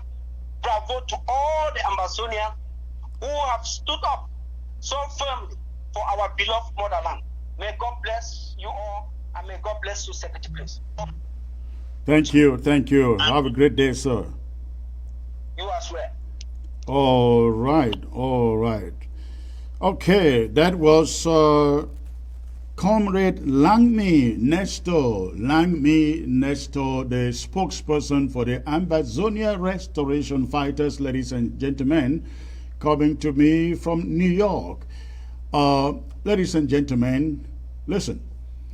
I believe coming this weekend, I have discussed this with Irene Ngwa, our resource mobilization manager. We have to do something for Bui warriors. We have to do something for Bui warriors. I believe coming up this weekend, we're going to do a very special fundraiser, for Bui warriors. And I urge all of you out there to please turn up on Saturday. Let us draft a very special draft for Bui warriors. Bui warriors, they are one of the groups that drafted very little. I think Bui warriors did not drive up to $90,000, and I don't know how much came in to them from the $87,000. But ladies and gentlemen, you all know Bui warriors have been in this fight. Every single day we see results coming out from there. They are decimating French Cameroon troops on a daily basis. We see the damage coming out of there. So please, I am appealing to all of you, even if it is only your $5, show up on Saturday. Show up on Saturday when I mount this screen with Irene Ngwa. Let us stand. Let us support Bui Warriors. All right. Actually, on your screen right now, you can actually support the Bui Warriors. That is the payment information, the Cash App information that you find on your screen. Call those numbers. You have the Zelle, you have the Cash App, or the phone number you can call to support the Bui Warriors now. Let's morally stand with them. That is all that we can do from here. Barrister John, I bring you back in, sir. Again, La Republique is trying to push a message that it is all over. They went to the BLM, they went out they are still there, but you could see Paul Tasung salivating. The BLM is won. The Red Dragons are done. They have no arms. The field marshal is nowhere to be found. They were celebrating, and Paul Atangaji went out and rushed and said, the war is over. Paul Biya has won. Let me tell you something. I received a message, I think 2 days ago, from somebody back home in Ambazonia. He told me he was talking to the divisional officer, the colonial divisional officer for the BLM, and the man was so mad because in Alo, LGA, the Red Dragons went over there and brought down their convoy, and the SDO there was so frustrated. He said, those guys just came back all over again. They just came back. Then he said, the soldiers keep on deceiving me that the Red Dragons are no longer there. Those guys just came back all over again. That was the colonial SDO for the PLM confessing. For so frustrated. La Republique is trying to push a line to the effect that it is all over. Only a little pocket of resistance is still out there. Yet they are not moving an inch. What do you say, sir? Well, Honorable Weber has said it in Parliament that you can bring the French troops and add to your own troops. You will never be able to defeat us on the ground. Well, let me make a little correction before I continue, please. Yes, we drafted only $45,000. No, you mean they have, hold on. You mean they have redeemed 45? They drafted 84 or 87. No, listen to me. I have the figures. On the draft, the day, you know that they were one of the first to draft. Correct. They were the second after Manu. Yeah, the second. And it was only $45,000. It is Ngokutuja that had $87,000. I think you got it. Yes, it's Ngokutuja. Are you sure? I thought Bui had 84,000. We did not have a lot of money. We did not have a lot of money, and Bui is the one at the forefront of this fight, and they are doing extremely well. That is to show you that there is a connection between morale and money. That's why every one of us has put something at the disposal of the Bui Warriors for about a week now or two. We have been contributing to help them, and as you said, on Saturday we shall all be there to contribute to help them. Let me tell you, La Republique is wasting its time. They went to the BLM, lied to everybody how they have subdued the Red Dragons, and when they did nothing to the Red Dragons, they are in Bui, they are in Ngokutunja, they are in Boyo, and they are facing a very tough time. They are losing a lot of men, and I don't know where they want to go with this. They are wasting their time because our restoration forces, the Ambazonia restoration forces, have matured. They now use sophisticated weapons. They know their terrain, they know their land, they grew up there, and so they know every place. So I don't see how the Cameroon army can move on us anywhere in any of the zones, either in the southern zone or the northern zone, because We are not recruiting soldiers from far away places and bringing them to fight for us. Our people are fighting in their villages. They are fighting in their division. They are fighting close to home. In fact, they know the terrain better than anybody. And I want to congratulate Bui, because Bui has developed a system of producing popcorn that is the secret. I think by the moment every camp, every LGA in county begin to produce their own material, that is the secret. AKs are not the solution. Many people think AKs are the solution. AKs will not bring down those armor cars and tankers. No. And that's why those countries that drafted a lot of money, we are not seeing quite a bit of, we are not seeing any action. It is time for them to produce their own popcorns and tie that with the AKs and bring down these fellows. That's why I am very happy with the report that Comrade Lamia has just given us, because we have the same. I had the same report filed by somebody who called me and told me exactly what was happening. And I tell you, La Republique will run away from the northern zone, and I don't see them even going to the southern zone, because Upper Bayang. I don't know whether you heard that, Chris. Right. I mean, they are doing a great job there also. Great job.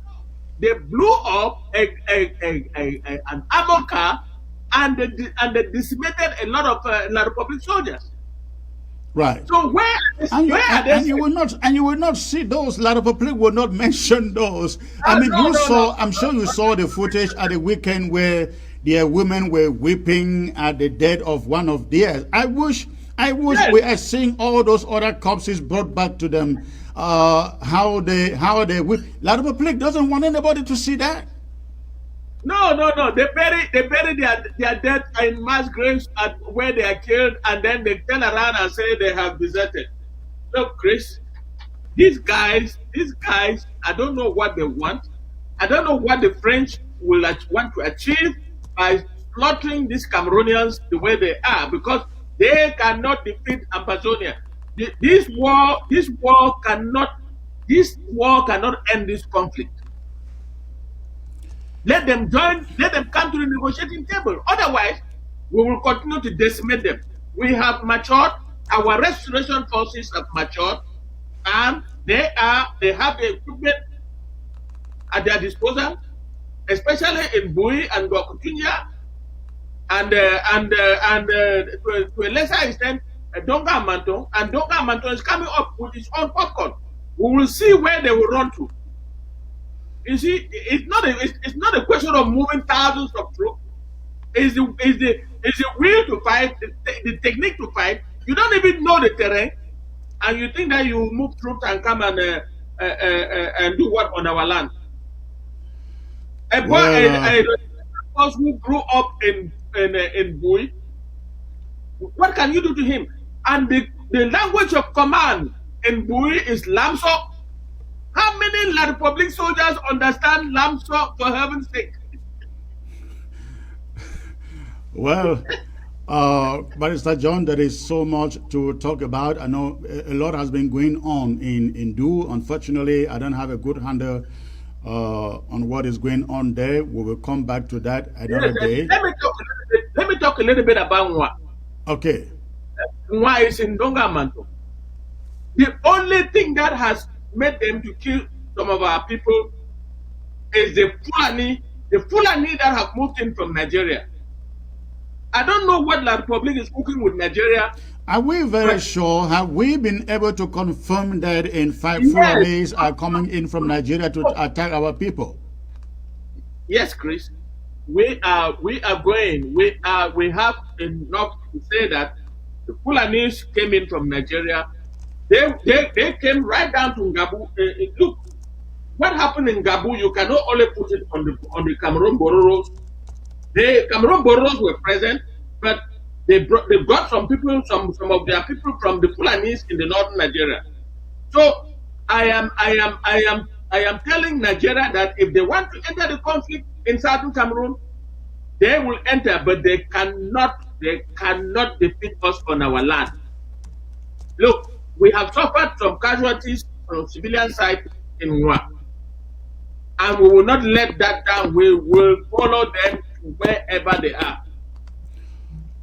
What do you think, Barrister John, will be the motivation for Nigeria to send or allow their Fulanis to encroach into Ambazonia to attack civilians? I am not saying that Nigerian government might have done it. They could have done it. I don't have any evidence to that effect. But the fact is, Fulanis came from northern Nigeria into Nwa and joined the Republic soldiers and plus the Mbororos on the ground, calling themselves vigilante, put together by Tanganji and his SDO in Donga Manto. And they went to Nwa and did some damage on our civilian population. But our restoration forces in Nwa responded from Donga Manto. They responded very powerfully, and the whole thing has cooled down. The only effect we have is that some of our population escaped into Nigeria as refugees. Yeah. Well, we will come back to that maybe next week when we have authority on some of this information. Yes. Barrister John, hang in there, please. I will open the phone lines. And here from Ground Zero. It's been a while. I am sure that you are all now excited that ABC is finally back on your television. So please, I'd like to hear from you. But remember, before you call, please turn down the volume of your television set. Before you call, turn down the volume of your television set.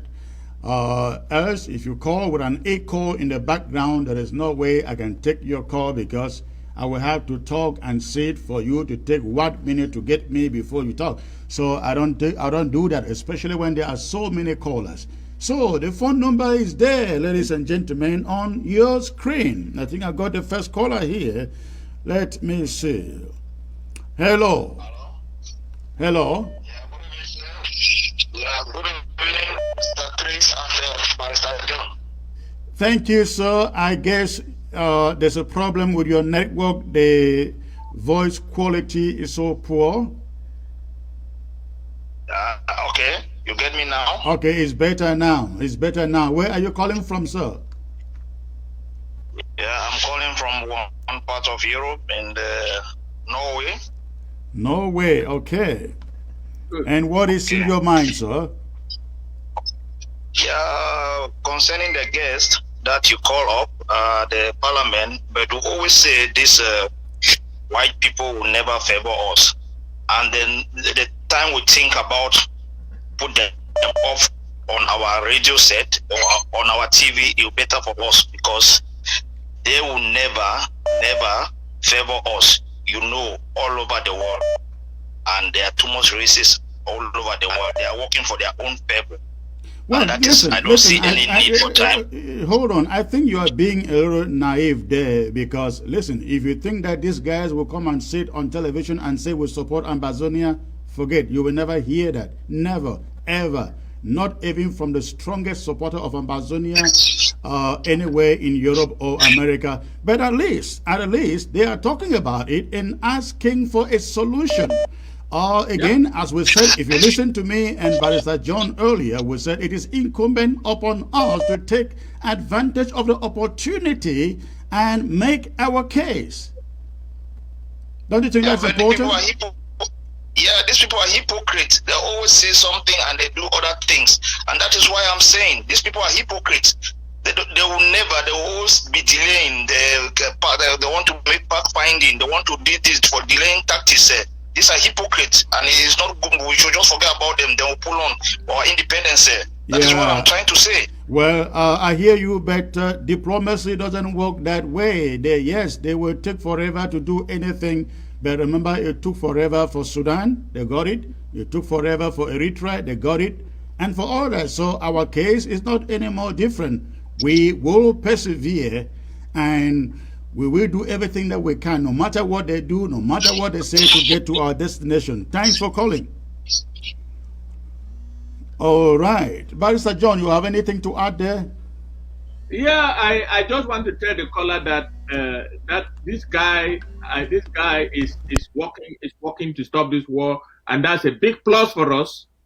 It's a big plus for us, and it is incumbent upon us to educate our people. We get to the negotiating table. We will negotiate. We will not negotiate our independence. We're negotiating terms of separation. So we are going to that table with one agenda. We are not going to negotiate our independence because the United Nations had voted on the 21st of April 1961, giving us independence. No country in the world has had independence twice. So let's get it. I think that these Europeans have a role to play, and they are playing it for us.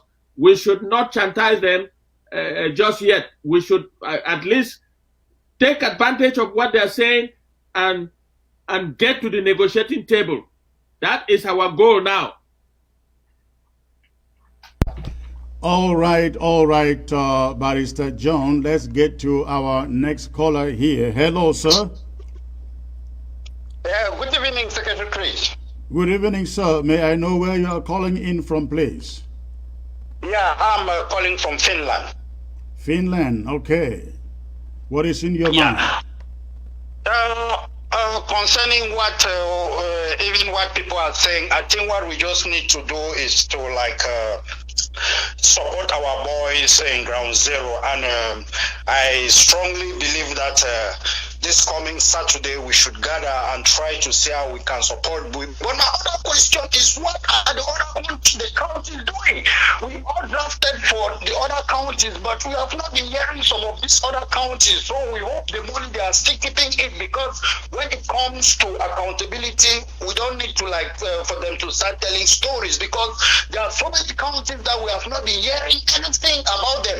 Now is the time for those counties to take advantage when the military, the republique military, as they have moved to Buya and other places, and see what they can do. But they are just staying quiet. Not that they are staying quiet, is it that they don't have fighters or what?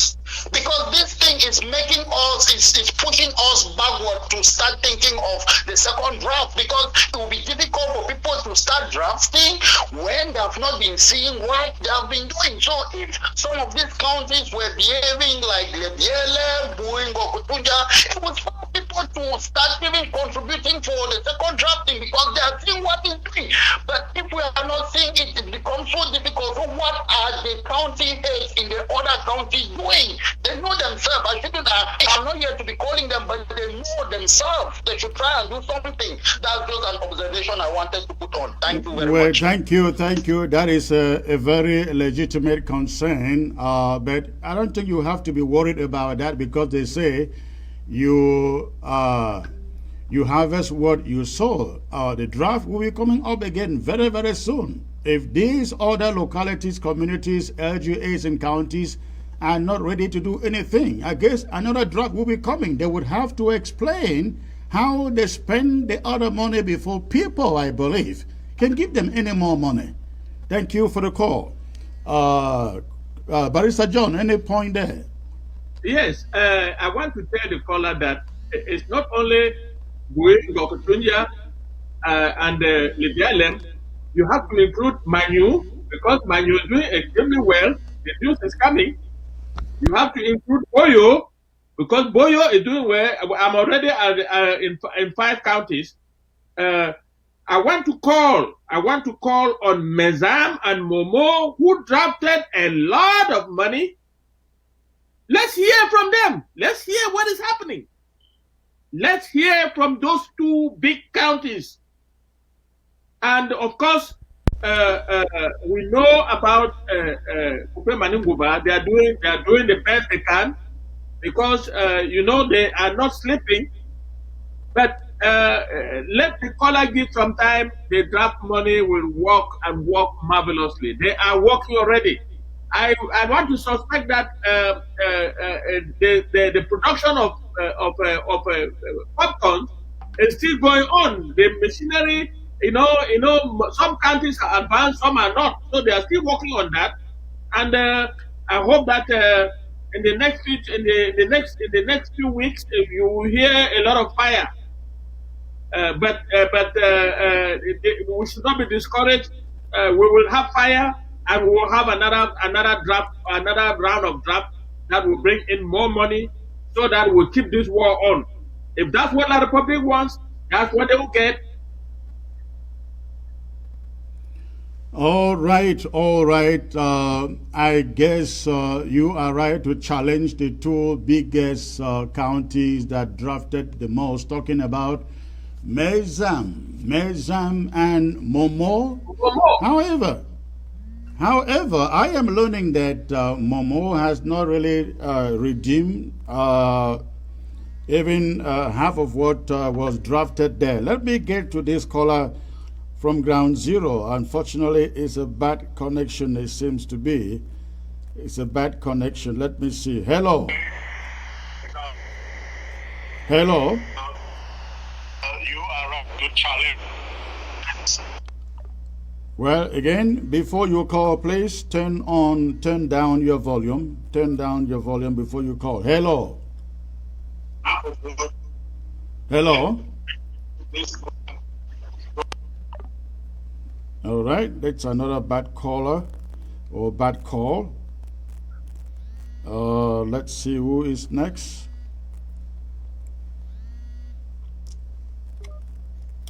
Hello. Hello. Hello. Can you turn down the volume of your set, sir? Yes. Turn the volume of your set down. And where are you calling from? I'm calling from Kumba. Okay. And how was Yes. K-Town today? It was great. K-Town was great. Okay, wonderful. What is in your mind? K-Town has been very quiet apart from the ghost towns. We don't hear much happening there. What is going on there? That is essentially what I want to react on, and that we need to reactivate the fighting in Kumba and the rest of the southern zone, especially Bangem and Kupe Manguba. They have not been fighting for a long, long time. Kumba is almost not fighting as well. So let the IG do something to reactivate fighting here. Wonderful. Yes. Okay. All right. We those of us who are supporting the struggle down here, we are really worried why the place, especially Kumba has remained so quiet. So the IG should do something very important to reactivate fighting here. All right. Thank you. We hear you, and I hope that Kumba, Meme County leaders, they hear you. Okay. Thank you, sir. Very much. Thank you. Okay.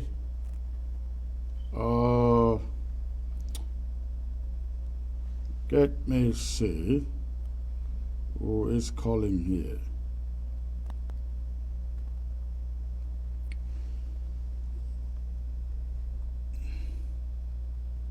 Okay. In the absence of any other caller, Barrister John, I don't know if you have a word or two before we call it a day, sir. Well, I want to comment about what the last speaker just said about Kumba. I am calling on Chairman Tony, the county chairman, my good friend Onjereka, and of course the guy in Bonge who has been incommunicado. Please, we have gone offensive. Our restoration forces, the Ambazonia restoration forces, are now an offensive force. So activate the fighting in Meme, and all over, and in Gokutunya, in Pako, well, the other counties activate the offensive. Don't wait to only to defend, because we have been defending and they have been killing our population. So it's time to go offensive. All Just right. like the president. It's time All to right, Barrister John, let me get this caller from Ground Zero. Hello, sir. Where are you calling from? Hello, sir. Good evening. Good evening. I'm calling from the Savannah Zone. The Savannah Zone. Okay. What do you have to contribute, sir? Yes, I want to appreciate you, Secretary Chris, for the great work you're doing. We want to thank you for our channel is back again, and so life has returned. We have been very preoccupied and worried all these days. So we want to thank you very much for that.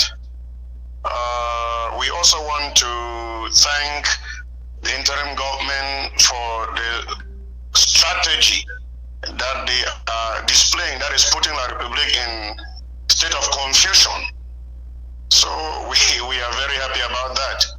And one thing I want to suggest is that the various counties, I don't know if they could have a program where they come on ABC and explain what is happening, in the various counties to the Ambazonians. I think that will, beef up hope and the fighting spirit and the collaborating spirit in the Ambazonians. So once again, I say thank you and God bless you very much. Thank you, sir, and you remain safe out there. And the challenge is out there to the counties, to the LGA leaders. We have said this, we have made the appeal since last year. We want every LGA, if possible, to come to ABC, pick up a program slot, talk about what is happening in your county, in your LGA, and even if it means in your dialect, we welcome it. We welcome it. Thank you for the call. Let me get to this other caller here. Hello, sir. Hello, Secretary. Good evening. Good evening. Can you be a little louder, please? It's like you are far from your phone. Yeah. Good evening, Secretary Chris. Good evening, sir. Where are you calling from? I'm calling from Cyprus. Cyprus. Okay, wonderful. Yeah. What do you have in mind, sir? So I want to thank you for your work and for everything that you people are doing. I listened to your guest this evening and the other guests you invited from France. All of them are speaking, it's like they are speaking the same language. Most of these diplomats and Britain, France, and Germany, they are like allies when it comes to this Ambazonia struggle. So at times I feel that it's needless even inviting them for ABC to tell us what they have in mind, because we already know what they have in mind. And what's for La Republique, what will bring La Republique on the table is only firepower on the ground, because they leave La Republique on head. They come to Ambazonia and destroy Ambazonia, and they think they can go scot-free. Most of those their areas in Ambazonia should be targeted. Killing their soldiers, La Republique are heartless, particularly the regime. The regime is heartless. So many soldiers can die. It will not mean anything to them. But if some of these their areas of interest can be taken off in Ambazonia, that is when they will start knowing that Ambazonia means business. And most of their statesmen, like governors, and those are our targets. If they can remove them from Ambazonia, that is when the La Republique will start knowing that they are at war and Ambazonia means business. All right. Looking to the international community. International community could just be playing their game as usual. The only people we have that can support us is America. Any other European nation, they are just playing blanks over what is going on. Well, in fact, I really thank you, and I thank Ambazonia for what they are resisting La Republique on the ground. Thank you, sir. On. Thank you, sir. Thank you very much. Thank you. All we ask of you and every other Ambazonian out there is to please support your local government, support the fighters in your local government. That's all we ask from you. And let me get this caller here. Hello. Hello, Sir Chris. Good evening. Good evening, sir. Calling from Santa Land, correct? Yeah, yes, Santa Man. Thank you very much for bringing our station back. I didn't bring it back. And we didn't have it for the past 2 weeks. Yeah, some people paid for it, not me. But thank you for that. Okay. Yes, thank you for looking for these Europeans who can pay their views on our issue. Because it's very important for you. We thank you very much for sorting them out, because they are bringing out things in the way that we know that everything is very, very, very high now at the level of international recognition. So we thank you very much for the effort. Bring most of them. Thank you very much. Thank you. I appreciate it, sir. Remain safe.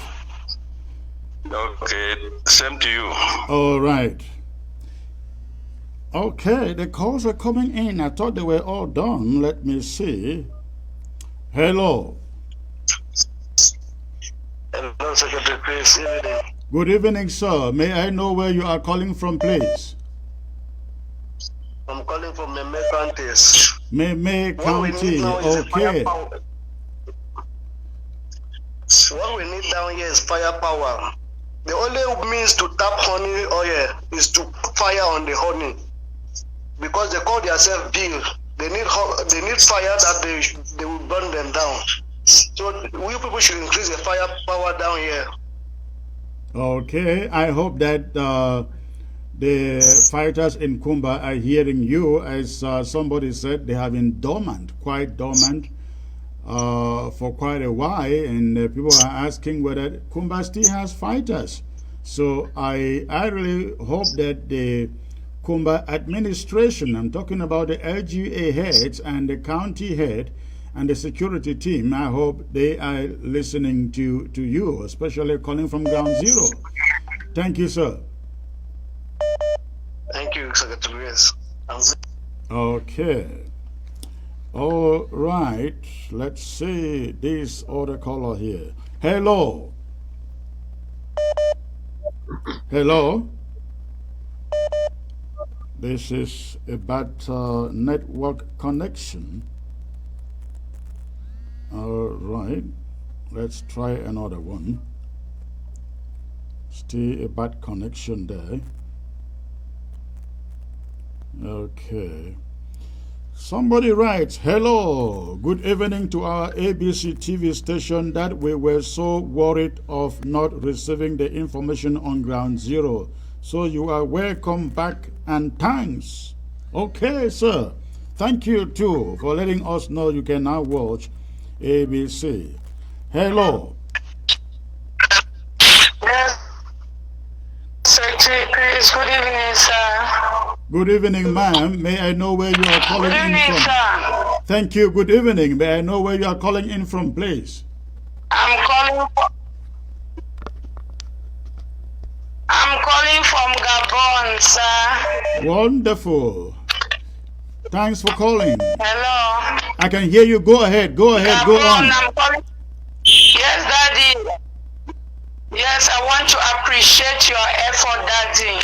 And again, I want to appreciate for bringing our TV ABC back on board again. All right. Thank you. I appreciate it. Okay, Daddy. I want everybody out there to know there is a club. There are some wonderful Ambazonians who are sacrificing to get ABC to remain on the air. And if you are out there and you can also support, please join ABC Amber Club. Join ABC Amber Club. You just need to go to the website abcambertv.org, hit on the link, join the club, and you can pay as little as, you can go in for as little as $10 a month, 15, 20, whatever you can afford. Let us keep ABC on the air.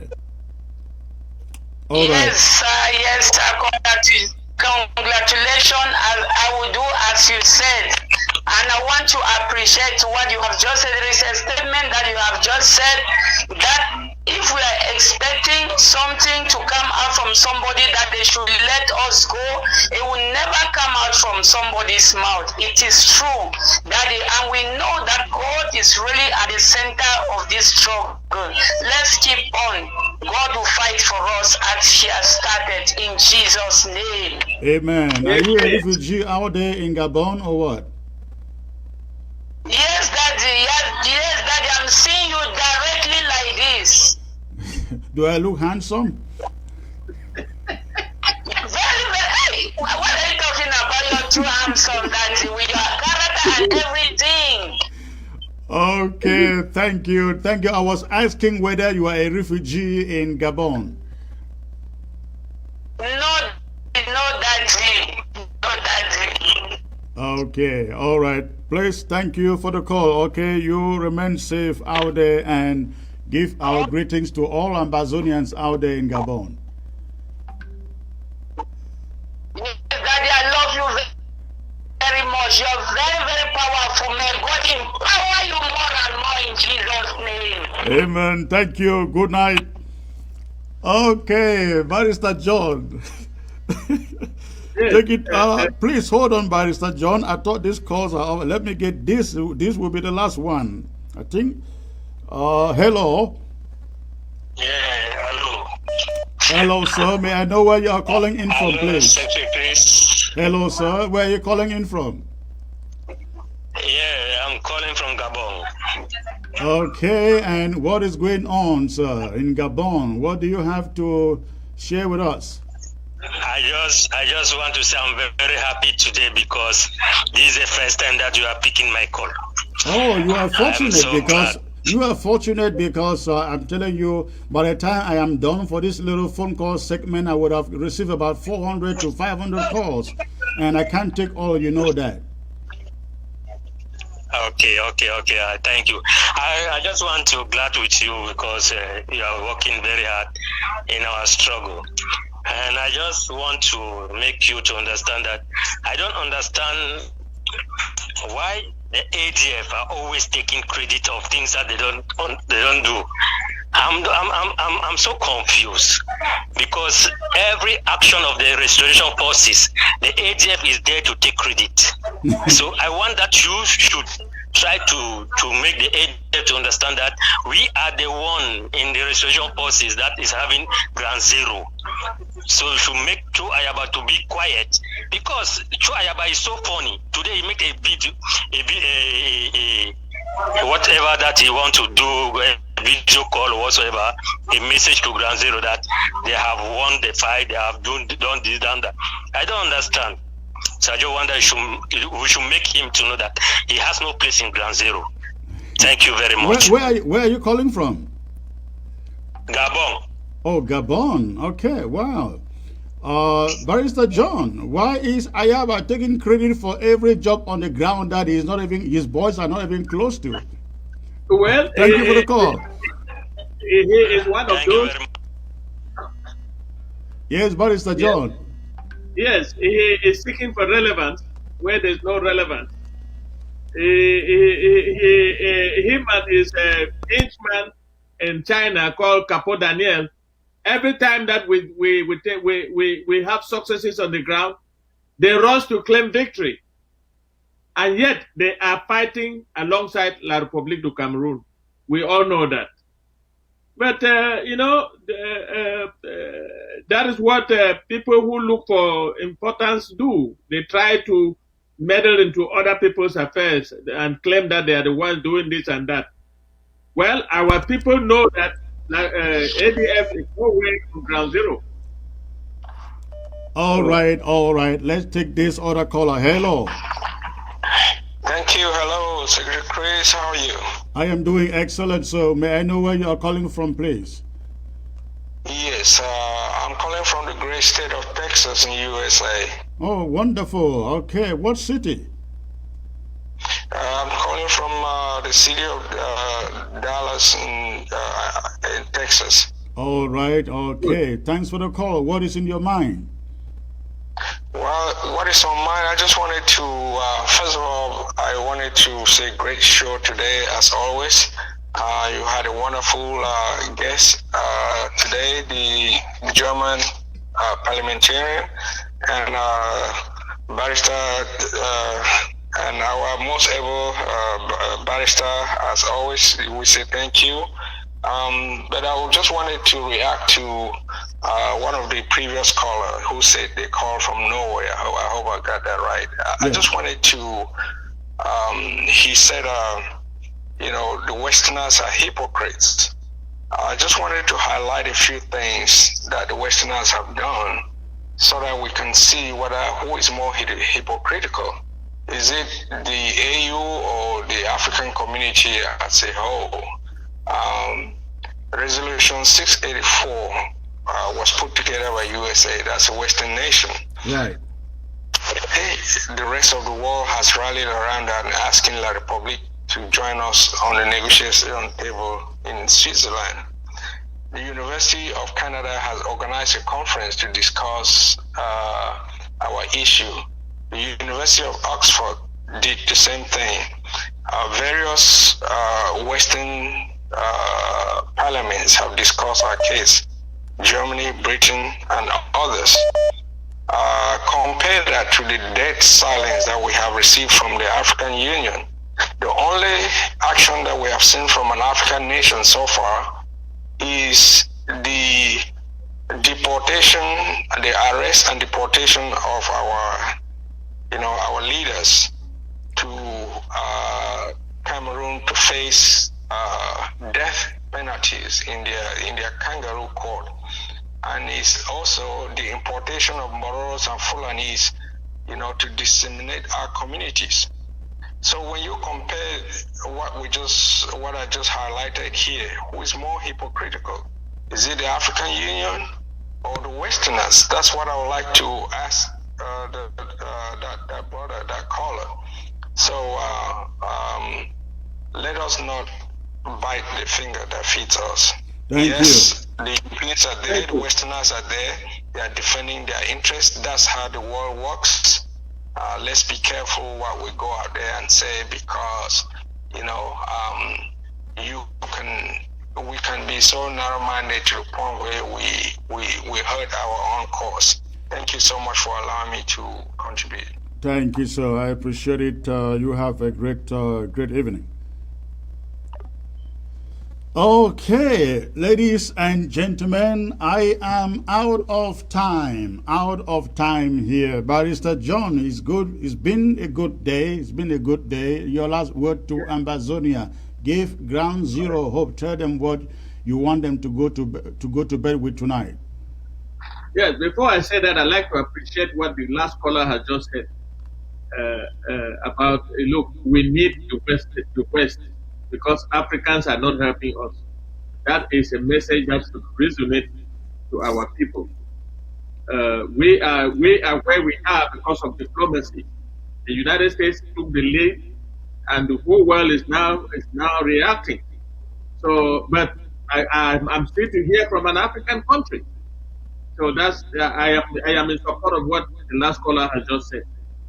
Now, for Ground Zero, I'd like to take this opportunity to congratulate the Ambazonia Restoration Forces for standing up to La Republique of Cameroon. We have just heard what has happened in Wing, Dunya, Bello, and Nogamato, and we hope that we will see more firepower coming from the other counties. And I think that our fighters are up to the task, and we'll have to keep praying for them. This Saturday, we in the diaspora will be coming together to raise some more money for the fight on the ground. But the money that was drafted, rest assured that it will be used. If some counties are slow, it's because they are still putting their structures together, still trying to produce popcorn. But when everything will be ready, you will see fire on the ground. I take this opportunity to thank all of you, to thank at least our fighters for the sacrifices they are making for us. We understand, we appreciate the fact that young people on the ground are dying for us. And may God be our helper. Thank you, Chris. Thank you, Barrister John. It was a privilege to have you again, sir. You have a great night over there. Ladies and gentlemen, that was it. But before I go, I just want to remind Ground Zero that all the programs that you have missed will be rebroadcast to you in the course of today, tomorrow, and the next day. You will get all those programs back. But there is this video footage on the Commonwealth that I put out yesterday. I want to appeal to every one of you, please go out and share this video. Go out and share this video. Let this video go viral until it gets into the hands of the Commonwealth leaders and the African leaders. This is not just about Cameroon, not just about Ambazonia, southern Cameroons. It is about Africa. It is for our collective interests. So please, you have Nigerian friends, Ugandan friends, Guinea friends, South African friends, Zambian friends, please let this video footage fly out. Let it fly out to every nook and cranny of Africa. Very, very important. Very, very important. So please, let's do that. And again, we shall be coming up at the weekend for a special fundraiser for Bui Warriors. And I really hope that you will show up to support Bui Warriors, even if it means just with your $10. That will be very important and very much appreciated. They need it. After the kind of raid that they had on their facilities, I think it is an urgency that we all step out and manifest some solidarity with those fighters. Very, very, very critical that we do so, ladies and gentlemen. And for those of you out there with businesses, I'd like you to know,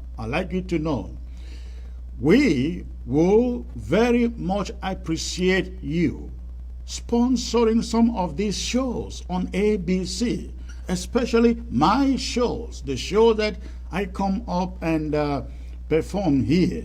Please, you have a business out there, I will personally mention your business, read it out, advertise it on this show. We're having, I think today I saw the highest number on Facebook was 1,200. YouTube, we had, I think, another little over 200. And of course, the millions who are watching by way of satellite. Please, we want to promote your business. You have a business that you want to promote, send me a message. Copy this number, WhatsApp me on this number. I will promote your business. And this is very important, very, very important. I just got this coming in also. You may, if you are in the USA, and you are interested in a commercial loan for business or for personal use, maybe you have tried with other banks and they have turned you down. We have some banks that will be ready to approve you, to approve any business loan for you for as much as you have a credit score that is above 650. And even if you have been denied with some other banks, please call that number or send me a message on that number you find on your screen, and I will hook you up. And ABC will benefit from your investment too, indirectly though. So if you need a business loan, a commercial loan, and you are in the USA, you have a credit score above 650, send me a WhatsApp message on the number you find on your screen, and I will hook you up. Okay, that is an advertisement. I want to do this for your own business. Call that number. Don't call. Send me a message on that number through WhatsApp on your screen, and I will get back to you. Ladies and gentlemen, it was a great pleasure to be back here with you and to be back with you on Ground Zero. Please remember to go hit that Commonwealth video footage. The Commonwealth video footage, go and hit on it. It is right here on Facebook, ABC Facebook page. Let us send it to every nook and cranny of the globe until it gets into these Commonwealth leaders and United Kingdom, Australia, New Zealand, all those places. Let it get into their hands. Hit it and share it. All right. Ladies and gentlemen, it was a pleasure to be with you today. I hope you have a wonderful night. God bless you. See you again next time.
bela da bo la le long tonga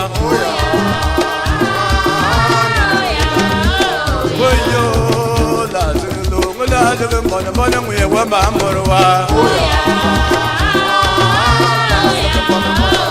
Oyo lo mo ko ta mo tu mo non dang de samne Oyo la o ta bona kwa mo lo bela sabatumbo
Bela na bo na lundong tonga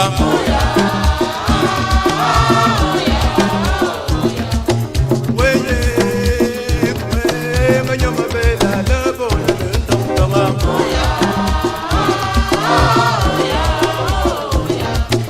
Weye we ta bo na kwa bo na bela sabatumbo